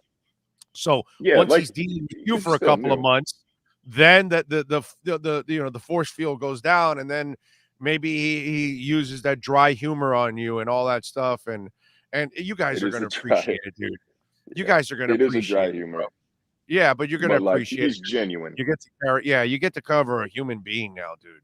He's going to give you, dude. He gave you more in that press conference than you got all from Flo in a year. It's definitely, with all due respect to Flores, it's a different feel for sure.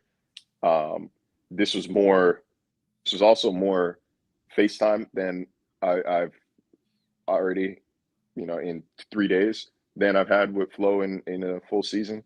I'm sure things were different before COVID, but it was for me personally, I never really got a chance to just sit down and meet Brian Flores. I never got a chance to say, hey, I'm Marcel Louis-Jacques. Yeah, I'm here from Buffalo. I'm XYZ. Like, it was just like one day I was just in the media room and asking him questions, and then that was that. It never really materialized beyond that. And which was kind of, I don't know, it felt kind of weird.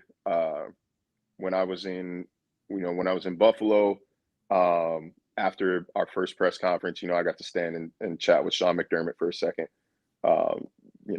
Not anything substantial, but just to establish, hey, you're going to be seeing a lot of me moving forward. This is who I am.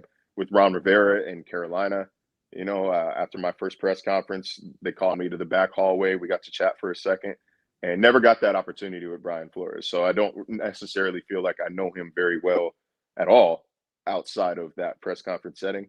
That's already been that's already not the case with Mike McDaniel. I feel like that, we got to do a little chat with him after the press conference. Obviously, sat down with him the next day.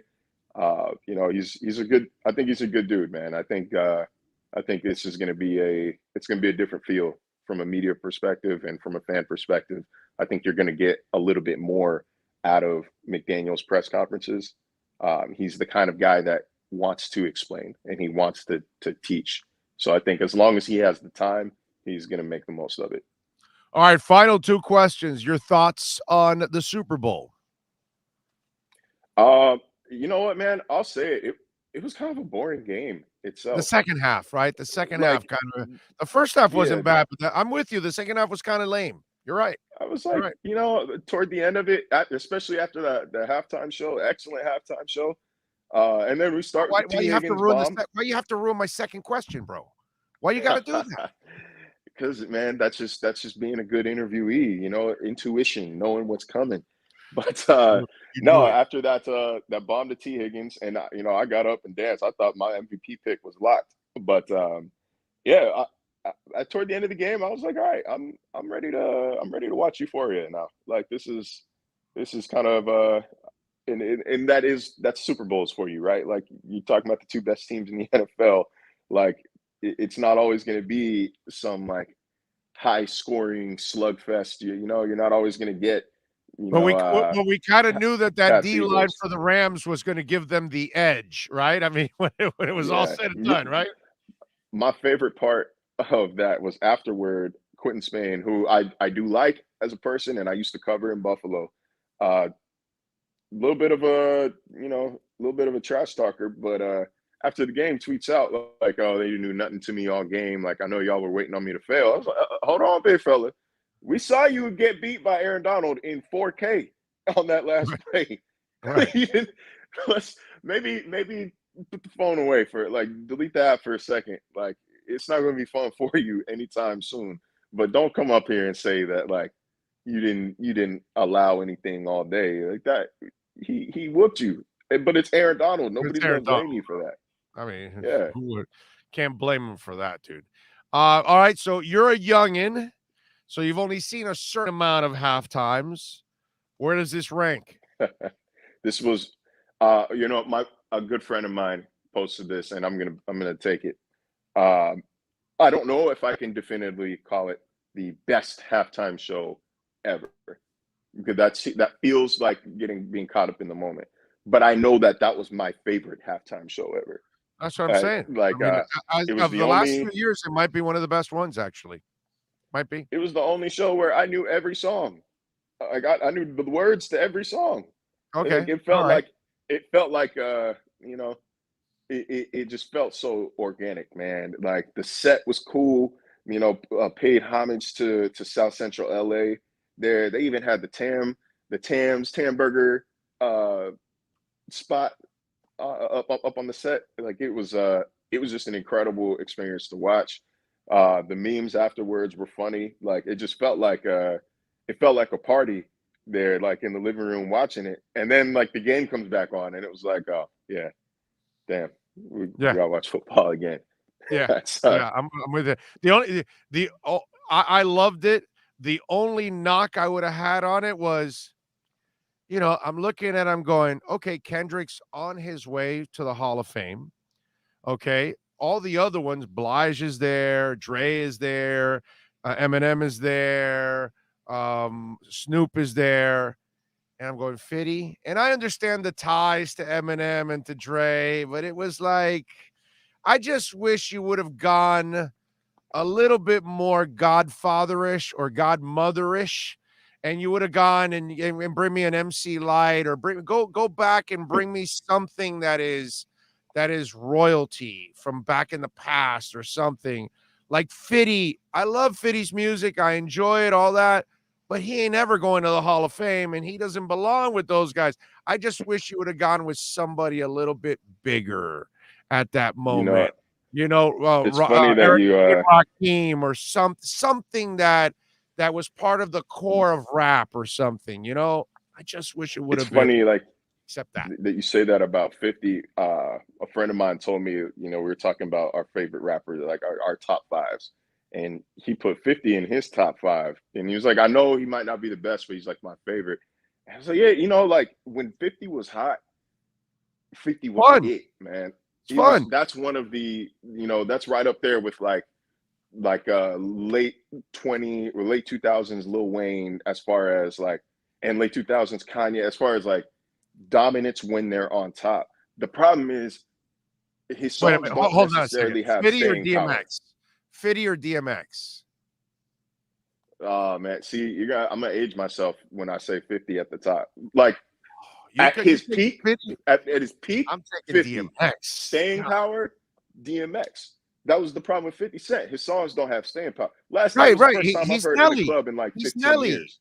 He's Nelly, dude. Like, it's pop rap is the way I kind of look at his music.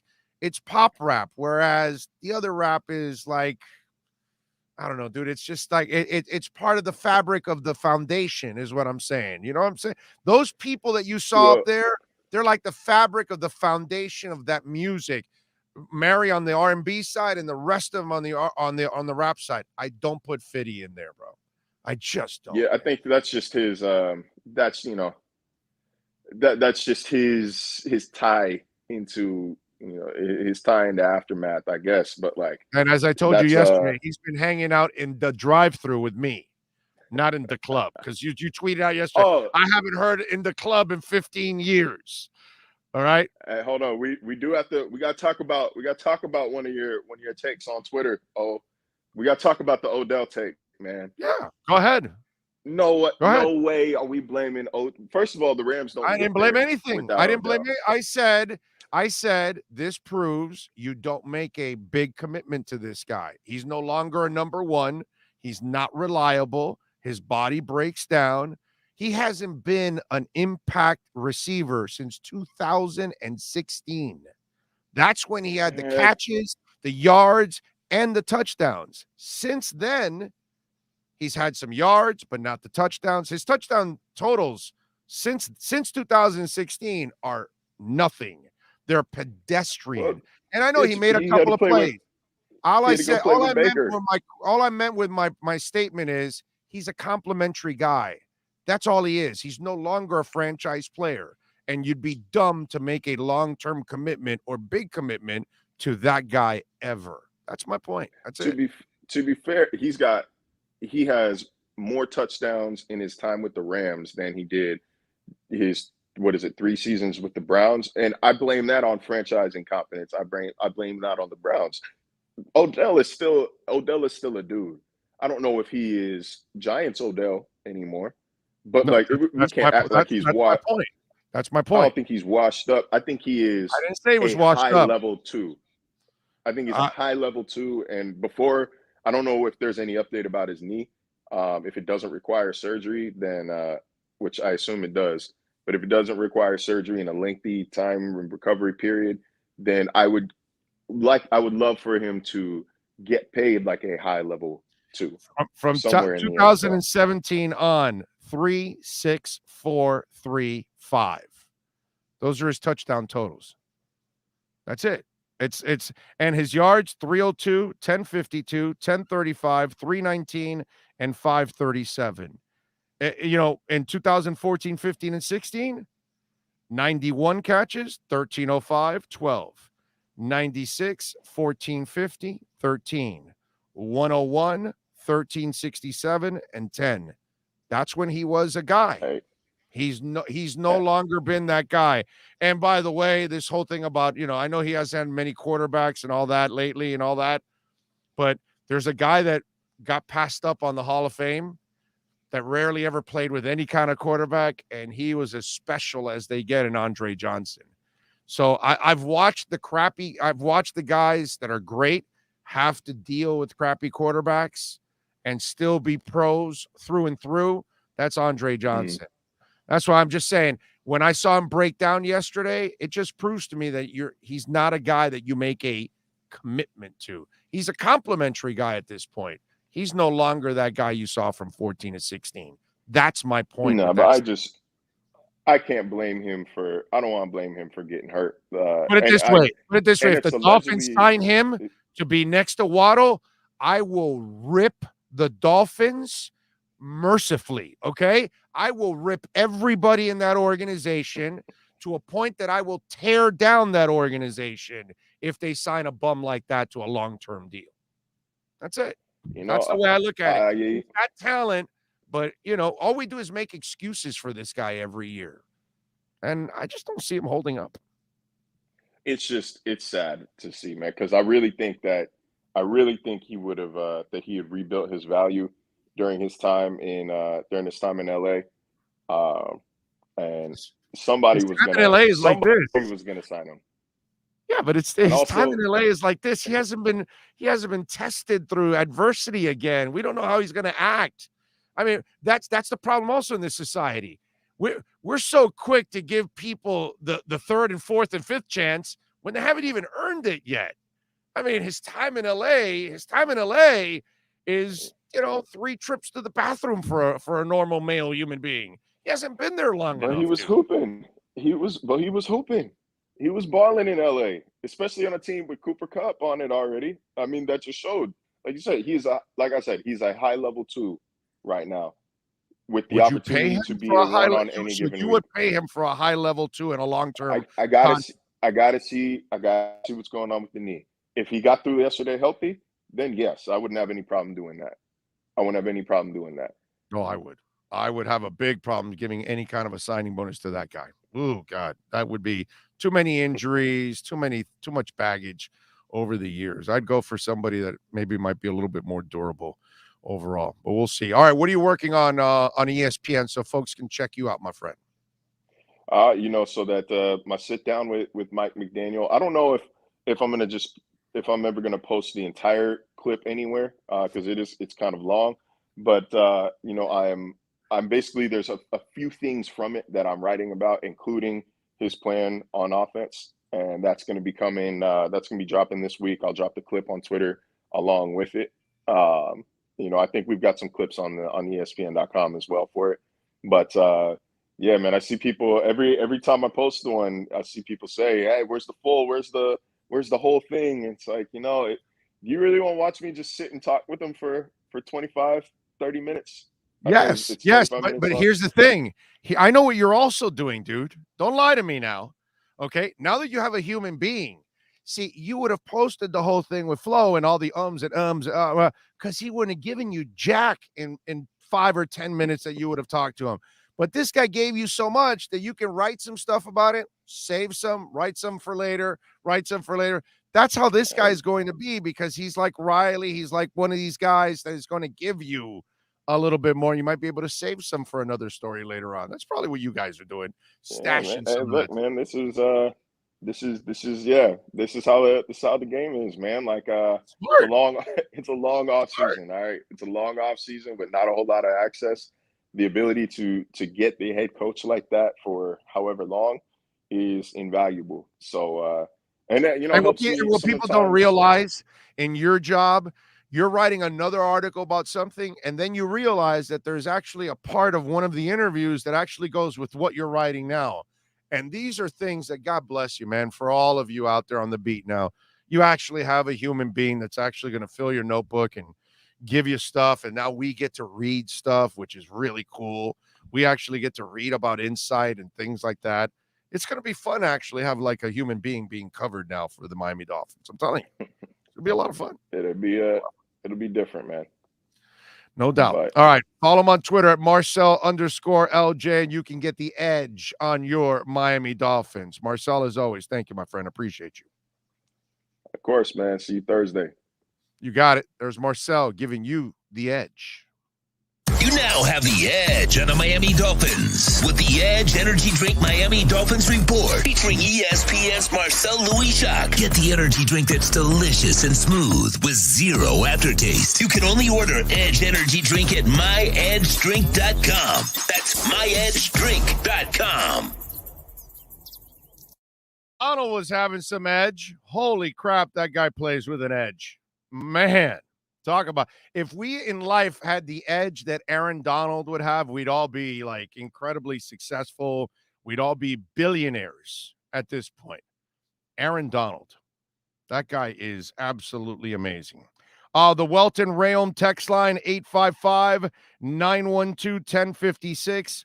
We'll go to the text line in a minute at 855-912-1056 if you want to get in on the program. Speaking of Welton Rayom, they could actually use, somebody could use the help for Welton Rayom. And I'm talking, I don't know if you guys saw this, but the running back for the New Orleans Saints, Alvin Kamara, this is the victim from the brawl the other day. Not necessarily something that you want to be proud of, to be quite honest with you. Huh? That's I would tell Alvin Kamara this. Call Welton Rayom right now. You need help, dude. You need help. Those of you still want Alvin Kamara in there for the Miami Dolphins? You want to trade for Alvin Kamara? I remember that suggestion from some of you. Trade for a running back. Are you out of your mind? Now, I'll tell you what's the worst part about the Super Bowl being over. You want to know what it is? You may want to take that screen down again there, Sean, because we're about to share something. So, the Super Bowl being over no longer gives us the pleasure of Paige Spiranek telling us who she's rooting for. I'm just saying.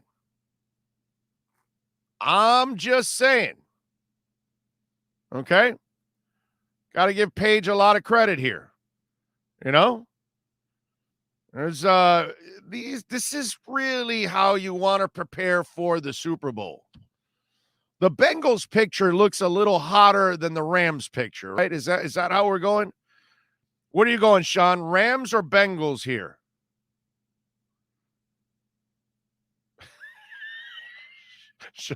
Sean is speechless. He's got nothing to say. Bengals.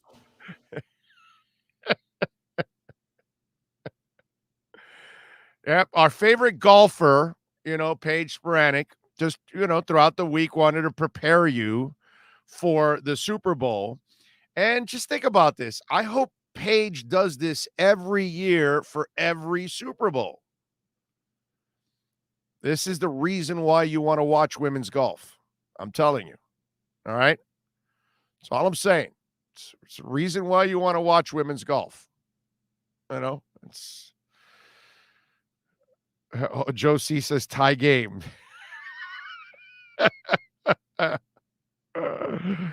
Jorge Luis Ochoa says both. How about Rashad Penny for a running back from Seattle? Only Crypto T is actually talking about football at the moment. Everybody else is like, smoking, Bengals, Rams. She's for the streets. Dolphins, both. Suddenly Big O loves golf. And there's Crypto T. Hey, what about Rashad Penny?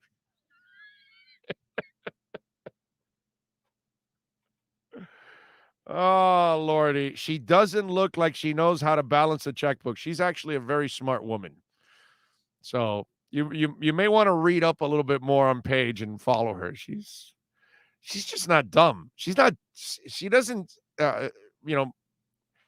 pose naked or anything like that, but she has the sexy outfits, She brings a sexiness to golf that we have never seen before. That's all. And you got to give her credit for that. She's an absolute smoke show, dude. I mean, give me a break. Danny Morales says, Frank Smith is the new OC. Talk about that, please. Hey, Danny, we already have. Okay, you're 3 hours and 10 minutes late. We've done it twice with two different insiders. I've talked about it on my own. We've talked about it a lot. All you got to do is rewind, my man. I love you for it. Thank you for tuning in, but we have already talked about it, and we don't do what radio does, that they're lazy. They only work a half hour every hour, and they keep repeating interviews and stories and their content. So we give you fresh content, okay? So if I'm going to be on for 3 hours, I'm not going to be on 3 hours of the same content. It'll be different. So you can go ahead and check it out. Different interviews. We've got him there, my brother. By the way, I thought The Rock was, I didn't think it was anything special. Adrian Peterson, did you see this? Arrested domestic violence. Welton Rayom. I mean, Welton Rayom is going to get a lot of business. I mean, if you're smart, you're calling Welton Rayom. But I don't know if you guys saw the story. Let me read it for you for Adrian Peterson. Remember, he that beats his kids with a whip. Let's see. Here we go. I still remember his 9-year-old or 10-year-old with those marks on him. Free agent running back Adrian Peterson was arrested Sunday morning at the LA International Airport in connection with what airport officials said was domestic violence. LA police statement, they received a call around 8:30 a.m. local time about a possible domestic violence on board an aircraft bound for Houston and responded to a verbal and physical altercation between a male suspect and a female victim. Peterson, 36, was booked at the Los Angeles Police Department, Pacific Division. He was given a $50,000 bail and released Sunday afternoon on bond.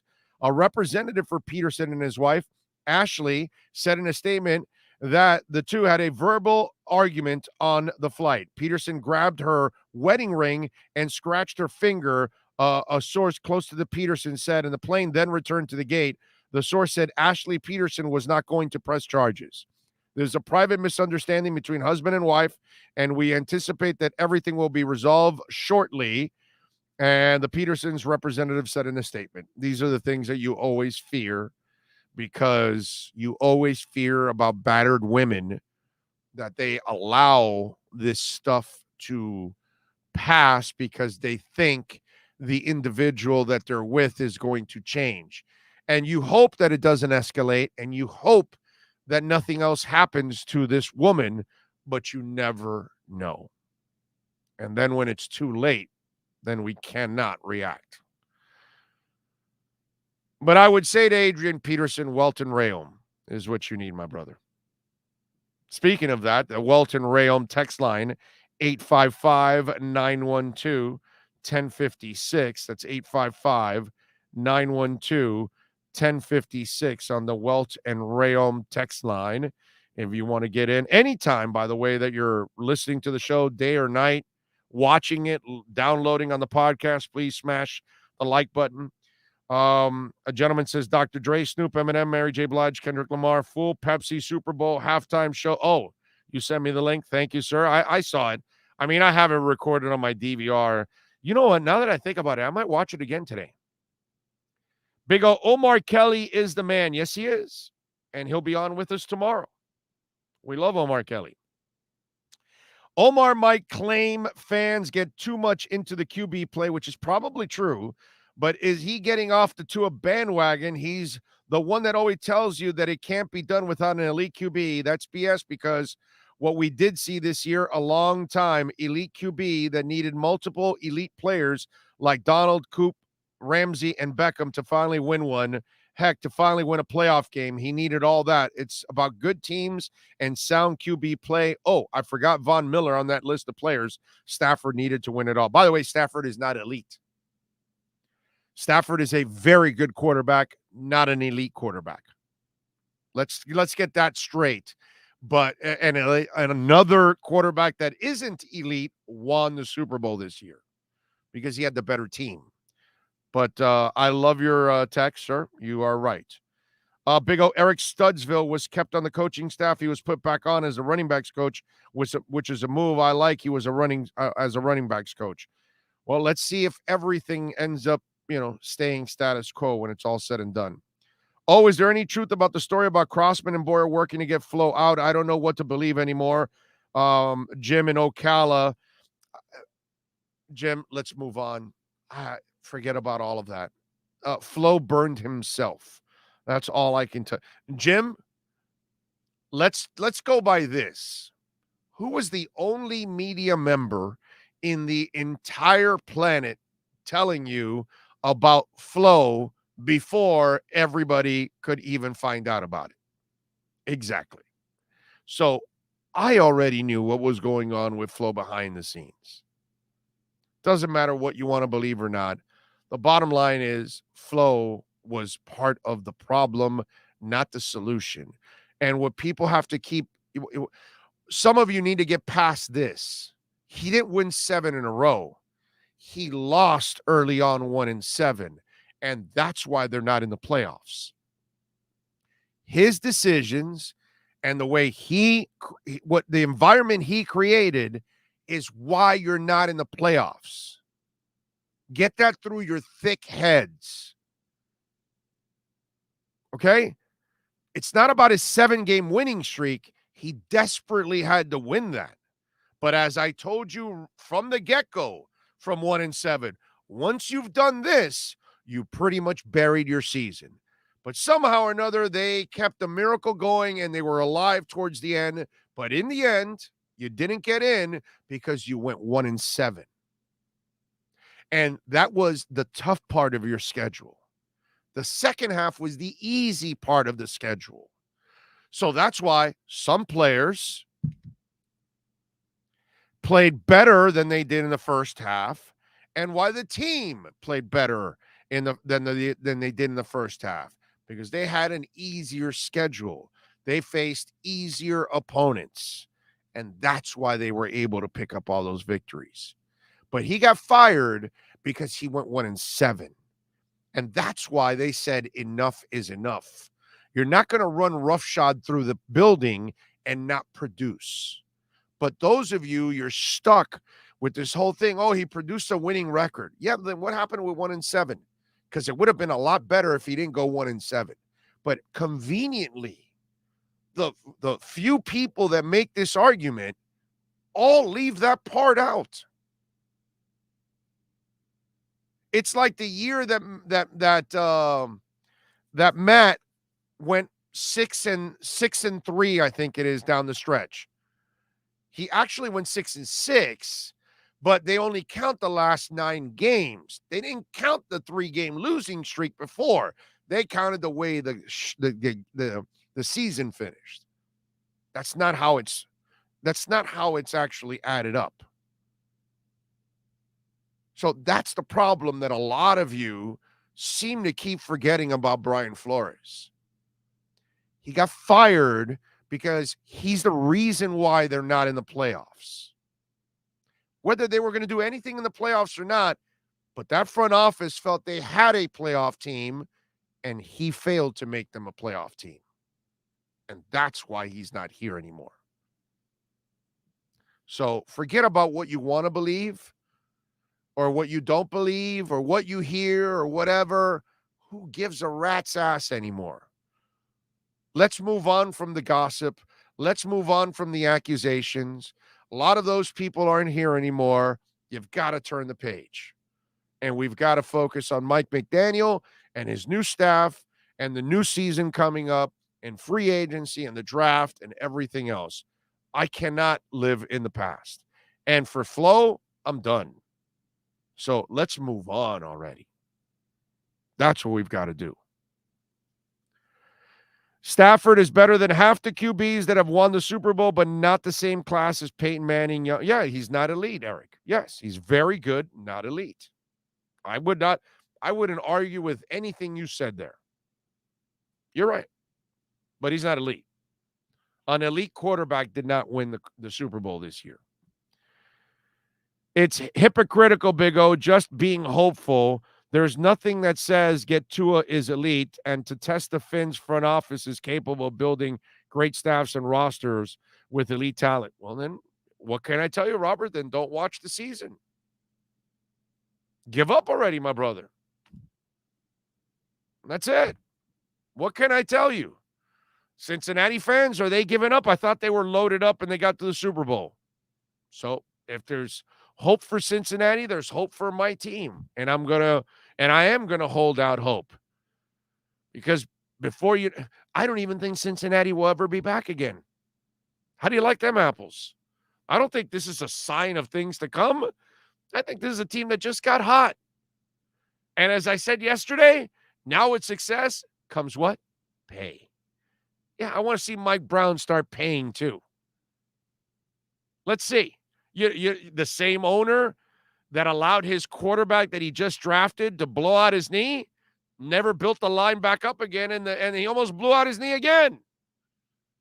So, anything can happen. So I'm going to hold out hope. I'm not quitting on the Dolphins.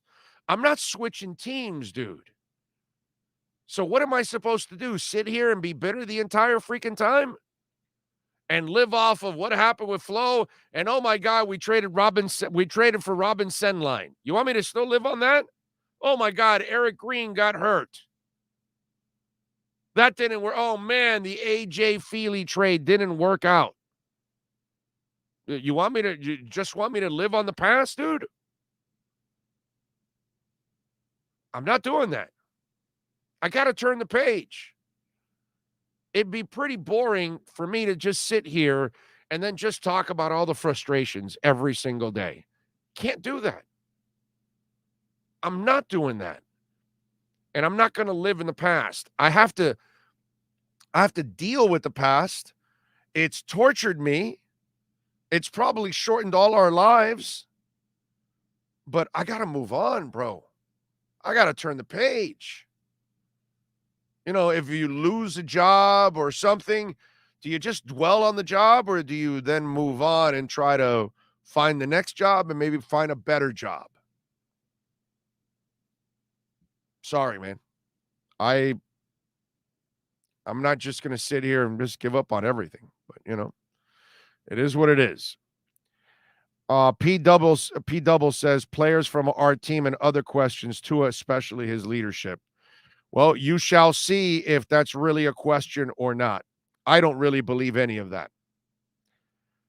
I think you get things straightened out and everybody changes and their attitudes change. I look at Tua, leadership in Alabama, success in Alabama, success at the SEC level, but he had coaches and he had players.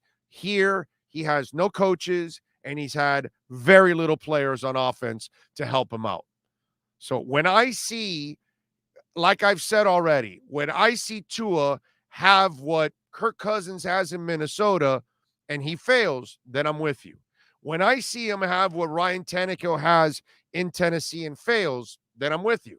When I see him have what Taysom Hill and Jameis Winston have in New Orleans and fail, I'm with you. When I see him have what Matt Stafford had last night and fail, I'm with you. But first, I need to see Tua with a team and a coaching staff. When I see that and he can't get it done, then I believe it. But when I saw him with a coaching staff and teams, he played at the highest level in the SEC. That's all I know. That's all I know. That's what I've watched. So you all out there that hate Tua, can't stand Tua, don't believe in Tua, think he can't do it, all you see is him around ineptitude. Not a lot of people are going to succeed around crap. So show me that you can build a team around him, and then I can assess Tua. Then I can see if he can play at this level and at a high level. But nobody is lifting the sewage that Miami has on offense to any kind of heights. And guess what? He still won 9 games. He won 9 games, the same 9 games that Herbert won, and Herbert had the better line, the better running game, the better coaches, the better wide receivers. Just saying.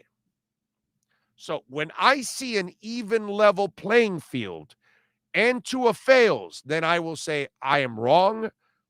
Tua disbelievers, you are right. But I need to see that first.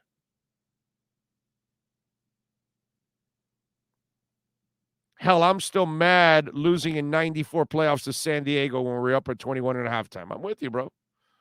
I'm with you. But, it's like the Canes. We go through, the end of Coker while he's losing his crap.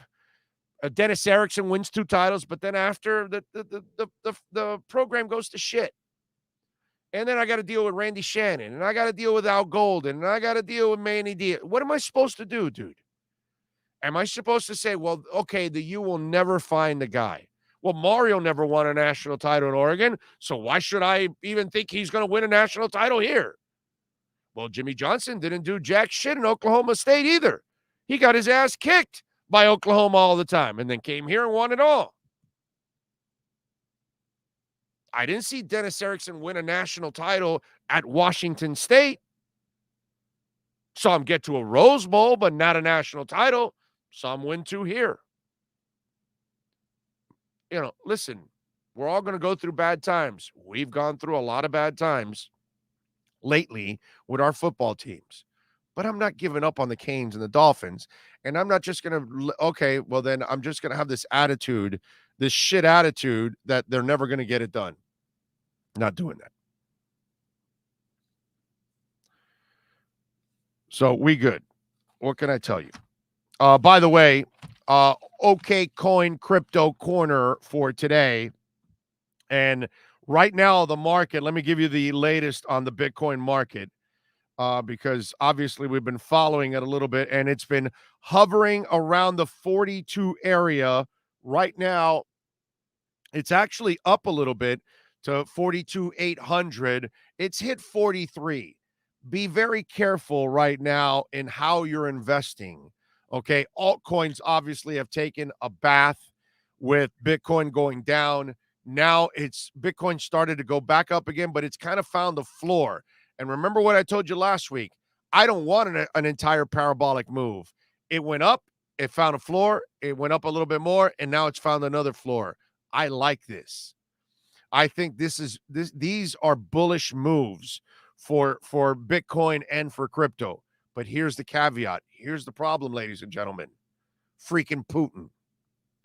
And this is something that I can't control. You can't control. We can't control when they're printing dollars like money, like Monopoly. They're creating inflation. It hurts all the markets, whether it's stocks or crypto or anything else. You name it. And if somehow or another this idiot in Russia actually does, attack the Ukraine and starts a war, then all hell will break loose, and I don't know what's going to happen to the markets. The markets will probably be hurting. These are things that none of us can control. You know what I mean? In part of our investments. But again, if you have done your homework like I have, okay, and I feel strongly about Bitcoin, and I've continued to purchase Bitcoin as much as I can, and throughout this dip, because these are dips, these are numbers that you don't know if you're ever going to get again down the line. And I know that mass adoption is coming. And I feel great about Ethereum, and I feel great about Polkadot, and I feel great about, Polygon. And there are several coins that I love, but I know what happens with all coins when Bitcoin dips, all coins take a hit. But what I do in these if you feel good about the certain companies you've invested in, all I'm going to do is continue to reinvest at lower numbers and stake and continue to accumulate, because eventually this is all going to turn around. Eventually the world will be using crypto. Not just me, not just some people in Miami, not just some people in the United States, not just 5% of the world. No. Half the world easily will be on crypto in one way or another, because they will have no choice. And it's coming. In the next 10 to 15 years, this thing is going to explode. And in a couple of years, mass adoption will really take over. Those of us that have been patient, those of us that stay strong and do not panic and sell on the dips, and you continue to purchase on the dips. And if you have the capabilities like I do, when you go to OK Coin and you purchase more Polygon on a dip, you stake it. You stake it at 15%. So now you're gaining even more. You go to OK Coin, you say, okay, Cardano is down, right? So Cardano right now is at $1.04 on OK Coin. Okay, great. It's $1.04. I didn't get Cardano when it was at $1.40, $1.70, over $2. It's gone back down now. This is a great time to get into Cardano. Do you know what the interest rate is right now at OKCoin? 8.05%. So now you buy it and now you're staking. So while it trades sideways, you're making 8%. While Polygon trades sideways, you're making 15%. I'm sorry. That's the thing. Cosmos, while it trades sideways, you're making 11.6%. Folks, be smart. I'm not a financial advisor, but this is a way for you to create generational wealth. And if you learn more about yield farming and staking and learning more about crypto, you will learn how it can work for you and how it can produce. Mass adoption is coming. And when it happens, you're going to remember all of these OKCoin crypto corners that I've done. And you're going to go, son of a buck, I should have done this. I should have done that. When Ethereum's at 15,000 and you could have purchased it at 1,600 when I talked about it, or 2,000 or 2,600, you're going to regret it. And when Bitcoin's at 150,000 and you had opportunities to get it at 36 and 40 and 42 and 43 and 44, you're going to regret it. Just telling you. So take advantage. That's your OKCoin crypto corner, but be careful, because if there's any truth to this war and it's imminent and it could be happening, do not purchase anything right now. Wait a couple days, see what happens. If there are some major dips, you can take advantage of it. But let's wait for something, because if something happens, we don't know how it's going to react, but there's a good chance it won't be a good one. And if it's not, then it becomes great for us, at least those of us that have done our homework. Why? Because if there's a dip, guess where I'm going? I'm all in. That's your OKCoin crypto corner. All right. Let's see. What else do we have here? I don't think I have much left to talk about. All right. I don't think I have that much more left. Let me see. What else do we have? Bought Tesla in 2018 at 1K, turned into 100K. There you go. That's how it is. Got to have patience, and certain coins are going to be just like the Teslas of the world and the Amazons and the Microsofts and those kind of stocks that are going to be stocks that you hold on forever. Big O, I'm going to wait 5 years. Whenever I profit, I'm going to give you 10%. You cannot say no to what I just said. Finch for life, I love you, my brother. Thank you. I hope you make a ton of cash for you and your family, my friend. I'm not worried. I'm not worried about myself. I hope if you make, I hope I make for my family. You know what I'm saying? But it's crypto being considered by the government. Alexander, the government has to accept crypto. They have no choice. Okay? I don't care what Nancy Pelosi's sorry ass says. Okay? Just because her old stiff ass doesn't know anything about crypto and she wants to complain, or Trump's another freaking idiot. None of these morons know anything about it. And you know what they know? They want to control us. That's what they want to do. They want to tax us. They love the banking system. They want you to keep using Western Union. They want you to do all the things that you do with banks and how they're constantly manipulating you and taking all your money. Look at the damn castles that these banks build. It's on your money. It's on your interest that you're paying, on your bank services that you're paying. That's why people that are in the government don't want crypto to take over in DeFi, because it empowers us. They don't want to empower us. They want us to be the good little boys and girls we've been our entire lives. That's what they want. And when they want you to stay stupid, they don't want you to read up on crypto and find out. No. They want you to be stupid enough to trust Nancy Pelosi that she knows what she knows, like her and Biden know crypto. Give me a break. Her, Biden, and Trump know more.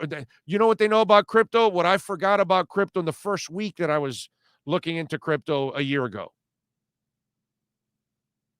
They just want to keep burying us. That's what they want to do. And deficits from Bush Jr. to Obama to what's it called? Who's Trump and now Biden. Are you kidding me? Those four people have what they've done to our deficit is disgusting. And I don't care what side you're on. Please stop. Jamie Lobo, thank you for the love on the super chat. He says, what's your gut telling you about McDaniel's success or not? I know it's more of a tough questions, but I have great respect for your instincts in these instances. God bless, bro. I'll tell you this. Here's the crazy part about this, Jamie. I think there's a chance this can work. I really believe there's a chance that this can work. And you know what? Okay, I'll get suckered again. If I'm wrong, you can kill me. You can, rip me all you want. I'm an idiot. I'm a moron. You're a sucker. You're a fool. You fell for it again. But if you're keeping continuity on defense, and the defense isn't bad, it needs to be tweaked. Still needs to be better. Special teams, you're keeping Crossman. Okay, so you're keeping some continuity. The offense is broken. It was never working. So if you can actually fix the offense, then you got a shot. So, yeah, I think this has a shot to work. As crazy, I'm not a fan of the human Jenga. I've talked about this before, where you only replace one person and then everybody has to inherit this and that. I don't like that. But in this case, because of the guy coming in is an expert on the offensive side, which is what you desperately need, but yet he's smart enough to say, well, the defense is already in place. They did pretty good. We got to tweak it a little bit, but it's good. Why am I going to mess with it? Special teams wasn't terrible. It was decent. Kind of took a step back, but okay, whatever. We can still tweak it, but let's keep the continuity. So I kind of like this. In a twisted way, I got to tell you, Jamie, I like this. So we'll see. Lenny the Locksmith. He chimes in with a little love on the super chat. And remember, Lenny the Locksmith is in Palm Beach. Okay? You're dumping on your Democratic Party. Eric, you obviously don't know me, bro. You don't know me. You have zero clue who I am. Because I'm not either. That's the problem. That the Democrat makes me out to be a Republican. The Republican makes me out to be a Democrat. And guess what? Both are clown shows. That's the part neither one of you keep understanding. I don't give a shit about either one of you. Both parties are a mess. None of them can come up with a good candidate. They can talk crap about any candidate they want. They can't come up with it. So I insult both. I'm not a fan of either one. We're not better off as Americans with any of the candidates we've had here. And by the way, in my lifetime, now that I keep thinking about it, I might say my favorite guy out of all of the guys that I voted for might be Bush Sr. As I reassess everything that's gone on, there are certain guys that I like their personalities, but if you want me, it might be Bush Sr. So it might be a Republican. But again, Trump is garbage next to Bush Sr. But whatever, man. I get it, you guys, those of you that are locked into your Democratic ways, your Republican ways, you could never, ever diss your own party. And you're locked into voting for the person of your party because you have to do that. I just don't. I don't go for that stuff, dude. I just don't. I'm voting for Americans. That's it. That's all I give a shit about. Americans. I don't care about either side. I care about what's best for all of us. I don't look at you people for color. I don't look at you for sex. I don't look at you for your sexuality. I don't look at you for your nationality. And I don't care about your political stance. All I care about are Americans. Period. What's best for our country? Boom. That's it. And you know what's best for our country? None of the candidates they've given us for years. Find better ones. That's what's best for our country. But most of you that are tied to your sides, you'll never admit that your own side never gets it right either. That's the problem with some of you. Lenny the Locksmith is West Palm Beach. There you go. So our government is a joke, big time. It should be. We should have a big top instead of the White House there, because that's what it is. Uber Beaner, if you think Trump is better, that's your problem, bro. You have low standards. The fact that you even would defend Trump says you have no standards, Uber Beaner. Okay? Because if you think any of the presidents we've had over the last 10, 15 years are acceptable, you have very low standards. Incredibly low standards. I voted for Reagan and for Bush Sr. and Bush Jr. the first go around, by the way. I never saw racist groups behind those people. I never saw Reagan say, hey, Proud Boys, stand down, but stand by. I never saw Bush Jr. say, hey, in Charlottesville, there's good people on both sides. I'm just wondering, bro. I mean, if you're going to defend, Republicans, where you stand on that, bro? Because I never saw those men accept hate like that. I never saw those men spew hate like that guy. Not sure, dude. I don't know about you, but I get it, Uber Beaner. You have low standards, my brother. It's a difference. You know what I mean? For you, it's about a party. You don't care if he's a scumbag running your party, but it's your party. That's all. You know what I mean? Bush Sr. had scruples, bro. That this guy, whatever. Listen, I know some of you are going to tune out. You can't handle the truth. You're a little wussy. You're a little butthurt. Oh, my God, they're picking on the orange man. But deep down inside, if you got any balls, if you have a heart, if you have a brain, what I just told you about Bush Sr. and Reagan compared to Trump, just tell me. I never saw any of that with those guys. Never. I never saw racist groups just pair themselves next to a president like that. Never seen that in my life. And I'm 55. Only with the orange hair. Only guy. Only guy tied to hate. But Uber Beaner, you have no scruples, my brother. You have no standards. Nothing. That's why you would defend that guy. You deserve love on Valentine's Day. Thank you, George Caballos. Or Ceballos. Thank you, Jorge Ceballos. I think we need to clean house with all government staffers, elected officials in Washington. Amen. Amen. Flush all of that crap down the toilet. Reagan was the pres, but Bismarcky voted for Shirley Chisholm. Sometimes you have to vote for the lesser of two evils. Ray, that's what I've been doing for years. That's exactly what I do. I vote for the lesser of the two evils. I don't vote for a Democrat and I don't vote for a Republican. I vote for what I think is the lesser of two evils. But either way, I know I'm screwed with whoever I vote for. But I'm honest with myself. Some of you out there, you can't be honest with yourselves about your own parties. And you defend them like you think they're actually, when you know deep down inside it's not right. You know it's not right, but you still defend it, which is sad. It's really sad. Big O, should I buy more Star Atlas? I know I want, remember, Juan, okay? Remember, I've bought more Star Atlas the last week. Every time it goes under 5 cents, I've bought. I'm telling you, I love Star Atlas. Now, here's the key. Juan, here's the key, my brother. All right?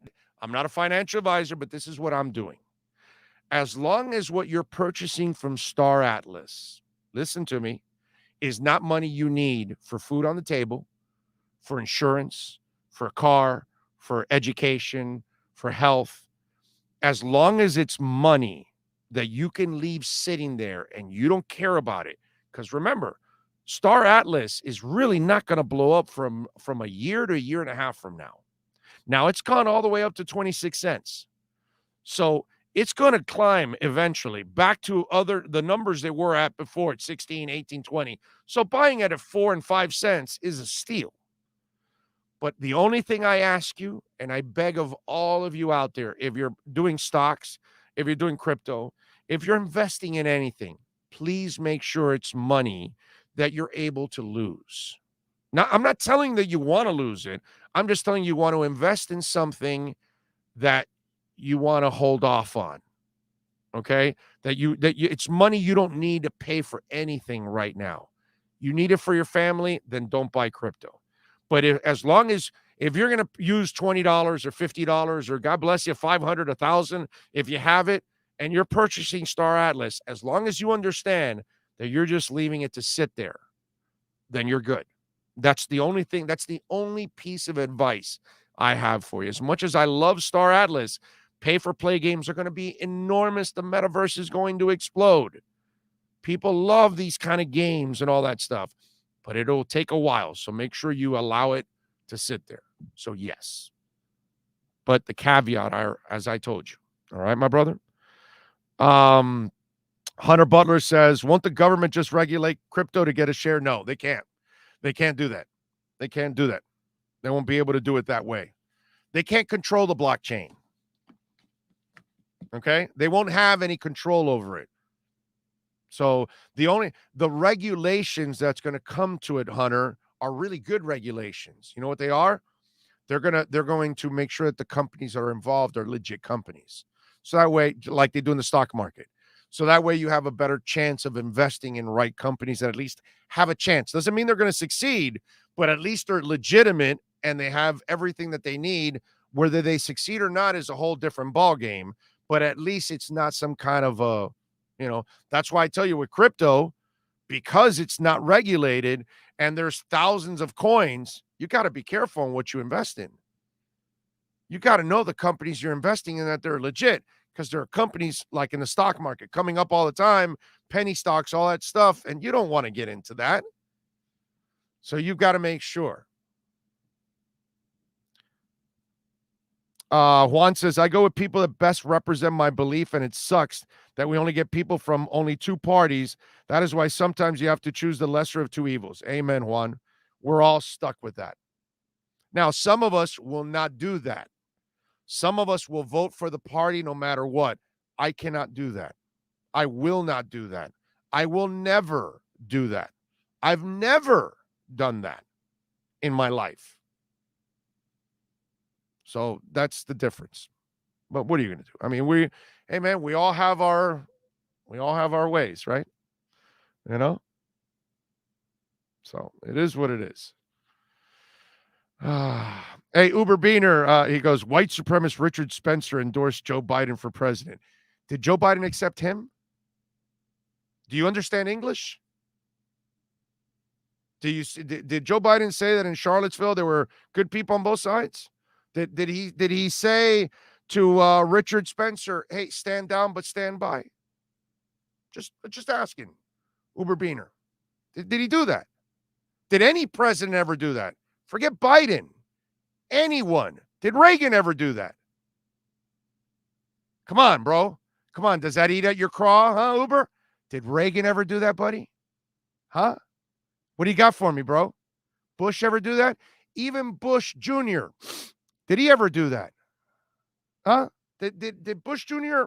ever stand by the racist? Just saying, Uber Beaner. Brother, if you want, I'll crush your ass anytime you want, if you want to get in this conversation with me. All right? I'll toy with you like a little child. So if you ever want to get in that conversation with me, go somewhere where I'm at public. I'd love to crush you, bro. Because if you think I'm just some sports jock sitting here that all I do is read the box scores, you got something coming, dude. So where's the response? Where's the response, bro? Any other Republican president ever do that? Any? Where's your response? Any? Name it. Name it. Name it. You're only repeating the first part of Trump's statement. And how come you're telling me about the Proud Boys? How come you're not mentioning they said to stand down and stand by? How come you're not doing that, dude? Why don't you bring it up? Uber, please, bro. Enough. Enough with your little nursery arguments. Your IQ level can't hang here. Okay, buddy? You're a pathetic Republican nut. You only side on one end. That's it. There's no reasoning for you. You can't. With me, you got to be able to be objective. You got to give credit to both sides. And you can critique both sides. But a guy like you isn't willing to credit the other side for anything else. A guy like you doesn't answer about any other Republican president acting like this because you can't, because it's never happened. Because there's no other Republican president that's ever used racism as a tool.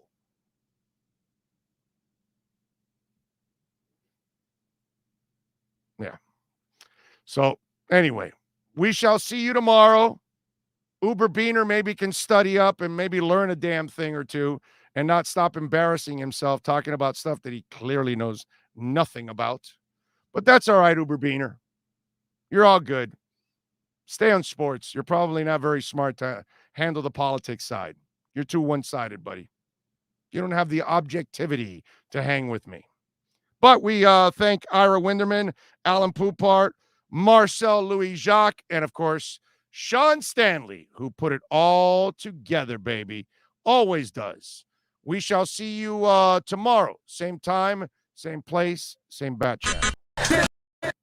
This is the Big O Show.